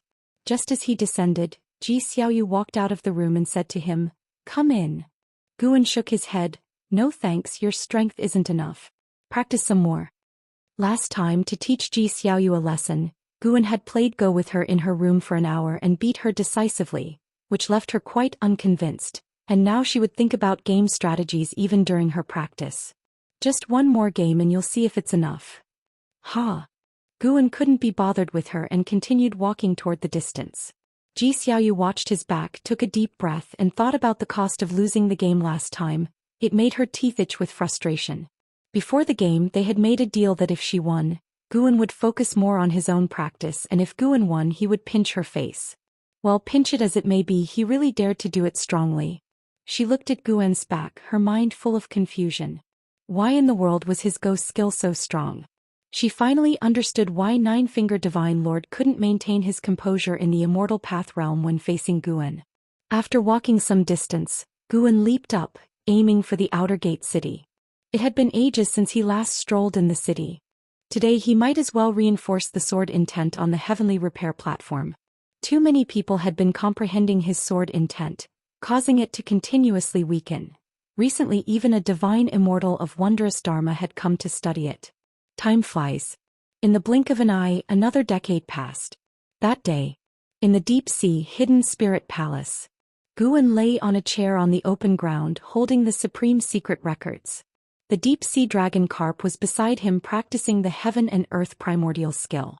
This skill had been upgraded, but being too complex was in fact not beneficial, and his disciples were all practicing it. How could he allow the deep-sea dragon carp's treatment to exceed theirs? Even among his underlings, Tian Yaoer was the most important. The deep-sea dragon carp opened its eyes, flew next to Guan and asked cautiously, "Master, I think I can shapeshift. What do you think I should turn into?" Guan turned over, his back facing it, and said, "Whatever you want." He didn't care if a male demon wanted to shapeshift, it didn't matter even if it didn't. The deep-sea dragon carp caught a glimpse of a picture on the supreme secret records, pondered for a while, then turned and left. 2 ancient hours later, Guan left. By the time he returned, it was already half a month later. Upon return, he was taken aback. He saw a figure at the entrance of the hidden spirit palace. For a moment he thought he saw a naked creature from the demon shore. But this fellow was not a female demon. When the deep-sea dragon carp turned to look at Guan, its stunningly beautiful face flashed a captivating smile, its long hair reaching its waist, and its skin as white as snow, shimmeringly. He swayed his body as he walked towards Guan. Guan immediately threw a robe at him. "Put this on immediately." Guan really wanted to scold him. A male demon turning into a female form, what was this nonsense? Absolutely disgusting. The deep-sea dragon carp, hearing the dissatisfaction in his voice, hurriedly put on the robe, looking at Guan nervously like he had done something wrong, his exceptionally beautiful face filled with a look of grievance. Chapter 402 Future. After a bit of tossing and turning, Guan looked at the deep-sea dragon carp, robed in white, and still felt awkward about it. The deep-sea dragon carp had tied up its hair, giving off the impression of a woman disguised as a man, because since it had shapeshifted, it could not change its appearance again. It could only be like this. The more Guan looked at him, the more familiar he seemed. Wait, wasn't this the same woman that Guan had encountered in the Supreme Secret Records? Guan spoke up, "From now on, don't dress as a woman anymore. There's no need to please me that way, I don't like it." The deep-sea dragon carp quickly nodded, although internally he was puzzled. If Guan did not like it, why did he read such books? Seeing how wrong the creature looked, Guan began to instruct him on the practice of spells. Hearing that there were spells to practice, the deep-sea dragon carp immediately perked up, sweeping away his feelings of aggrievement and simultaneously gaining some insight. Although the shape-shifting of the deep-sea dragon carp was absurd, it didn't affect Gu An's life. He already had 3 female demons, and no matter what form the deep-sea dragon carp took, it couldn't pique his interest. After spending half a day in the hidden spirit palace, Guan then went to the heavenly Phoenix Mountain, where he could harvest a batch of high-rank medicinal herbs from the outer world cave, which should grant him tens of millions of years to his lifespan. There was no distinction between day and night in the outer world cave. After harvesting the herbs, Guan began to instruct the 3 female Tianyao on their cultivation. Years had passed and Tianyao's cultivation level had reached the 9th layer of the mystic heart realm, and she was soon to assault the Mahayana realm. Her talent was exceptional, and with the abundance of high-rank medicinal herbs shared by Guan, her progress in cultivation naturally soared. Tianqing and Tianbai were less gifted than her and had just broken through to the unification realm.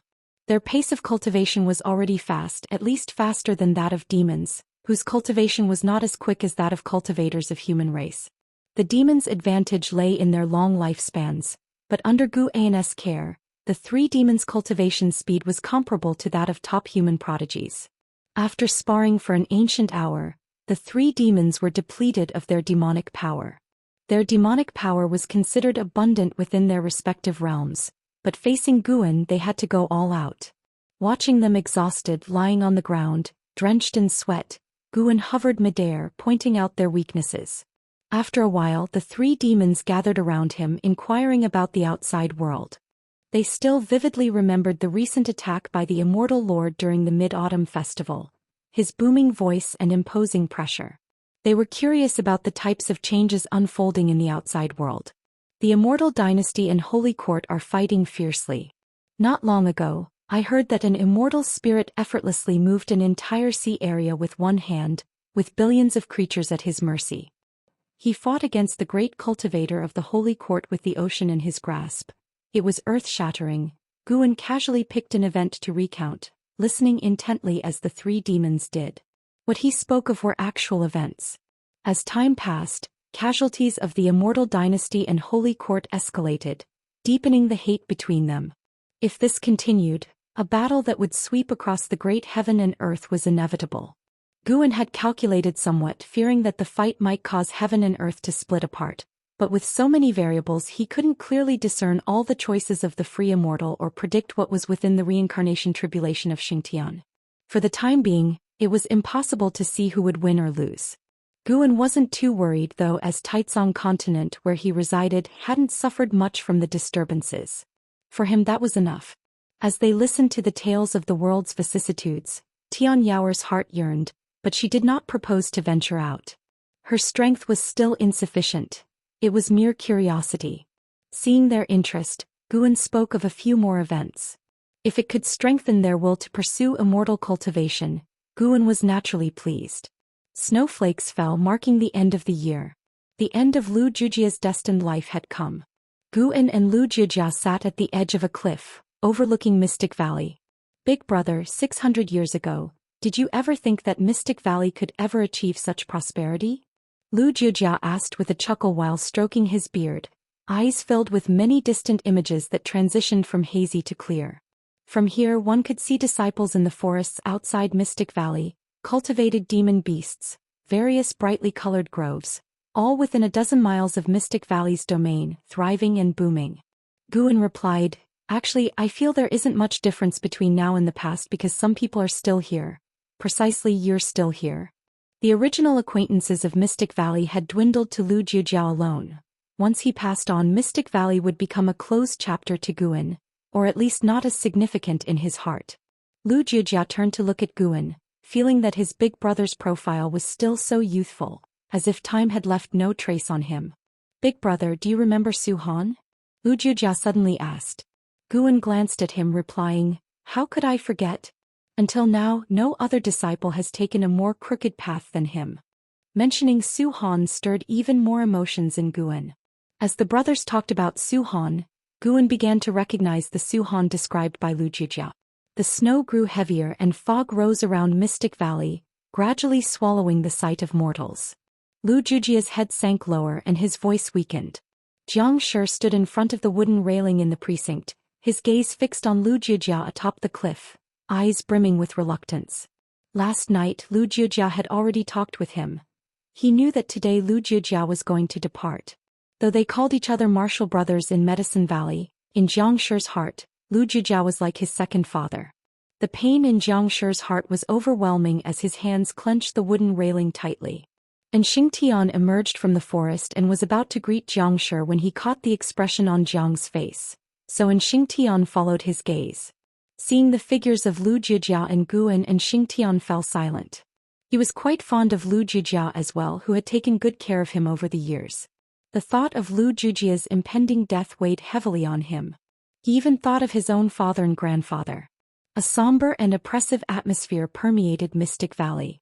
All the disciples guessed what was happening. They dared not speak of it, choosing instead to bury themselves in their own tasks. As dusk approached, Guan carried Lu Jujia down the mountain on his back, with the disciples gathering around in silence, watching Guan. Then Guan began to bury Lu Jujia as all the disciples in the valley stood vigil. After the tombstone was erected, the disciples together bowed in homage to Lu Jujia. Under the veil of night, the accumulated snow on Guan's attic suddenly slid off, crushing a wild herb by the staircase. 40 years later, the beginning of summer. In the outer gate city, the 700-year-old Guan was at an inn, drinking with Wu Ju, who was 702. Wu Ju had just entered the mystic heart realm and was in high spirits, endlessly recounting his breakthrough experience. With the assistance of the Supreme Sect, he breezed through his advancement. You have no idea how terrifying that heavenly tribulation was. If not for the sect's aid, I would have been reduced to ashes. The sect exhausted countless spirit stones for me, and my own spirit energy elixirs were completely used up. Wu Ju was animated, eliciting occasional gasps of amazement from Guan Mystic Heart Realm, a bit slow. That was even after Wu Ju was cultivated with care following his exoneration from a miscarriage of justice. Guan felt that Wu Ju was still far behind Li Xiandao, Lv Xian, and Li Ya, and none of these three had a lifespan as long as his. After a while, Wu Ju set down his bowl of wine and asked with a smile, "What about you? How have you been these years? Any troubles?" Guan did not conceal the truth, sharing about the death of Lu Jujia. Since that event, he spent less and less time in Mystic Valley. Yilan and Zhenqin were out making their own way in the world. For him, Mystic Valley was filled with juniors. Interacting with them, the disciples were inevitably reserved, making him feel it was pointless to stay there. Hearing this, Wu Ju fell silent, thinking how similarly devastated he would be if Guan died. He looked at Guan and said, "Brother Gu, you need to cultivate well. Given your age and cultivation level, nirvana is not beyond hope for you." Guan gave him a look and said irritably, "You talk as if you've already achieved nirvana yourself." "Hee, with my talent, is reaching the nirvana realm difficult? What if you get into trouble again? Inside the Supreme Sect I might be able to figure something out, but outside who could help you?" Guan shook his head, making Wu Ju feel awkward. He couldn't out-talk Guan, so he simply poured more wine. "This brat dares to mock me. Today I must get you drunk." Wu Ju thought so to himself. He then ordered the inn to serve their most expensive spiritual wine. 2 hours later, Guan settled the drunken Wu Ju into a guest room and then descended the stairs himself, mounting the blood prison great saint and continuing his stroll. "Master, what does that wine taste like? Even someone in the mystic heart realm can be knocked out by it?" The blood prison great saint asked curiously. Ever since he started on the path of immortal cultivation in the lower realm, he had never been drunk again, and so he found it quite intriguing. "From overseas, it's spiritual wine. We can order some from the tavern later." Guan replied offhandedly, his gaze turning to the street ahead. Each year the outer gate city would see the emergence of many new things. This also meant that the influence of the Supreme Sect was constantly expanding. Since the Sheng family was dealt with, the pace of growth for the Supreme Sect accelerated further, and more powers engaged in trade with them, especially after the sword Venerable Fudao vanquished the immortal Lord Qiushi, driving this trend to its peak. Along the way, Guan greeted people with a smile that never left his face. Suddenly, Guan spotted someone and quickly called out, "Jiang Qiong, what brings you here?" He naturally knew the reason for her visit, but had to pretend otherwise. Jiang Qiong, dressed in a red gown with a light veil covering her face, had just stepped out from a building. Looking at Guan, her eyes curved into two smiling crescents. She approached the blood prison great saint and joked, "If I say I came looking for you, would you believe me?" "I don't," Guan shook his head. "I don't live here." Seeing that Jiang Qiong's cultivation level had reached the 8th floor of the unification realm, Guan was pleased. With a lifespan of over 5,000 years, she was sure to achieve nirvana. That meant she could accompany him for tens of thousands of years. Although many old acquaintances had passed away, there were still many who were alive, keeping Guan from feeling too lonely. He got down from his mount and walked shoulder to shoulder with Jiang Qiong. Jiang Qiong did not hide the purpose of her visit. Some disciples from the Zhuhua sect had a conflict with those from the Supreme sect and ended up being captured. She was here to demand their release. But the situation was complicated. The Supreme sect claimed that it was the Ji family who captured the Zhuhua sect disciples, due to a death feud, and they were reluctant to interfere. Guan was unconcerned. "It's a trivial matter. When it comes to connections, I still have some clout. The guy who just got drunk was saved by me once.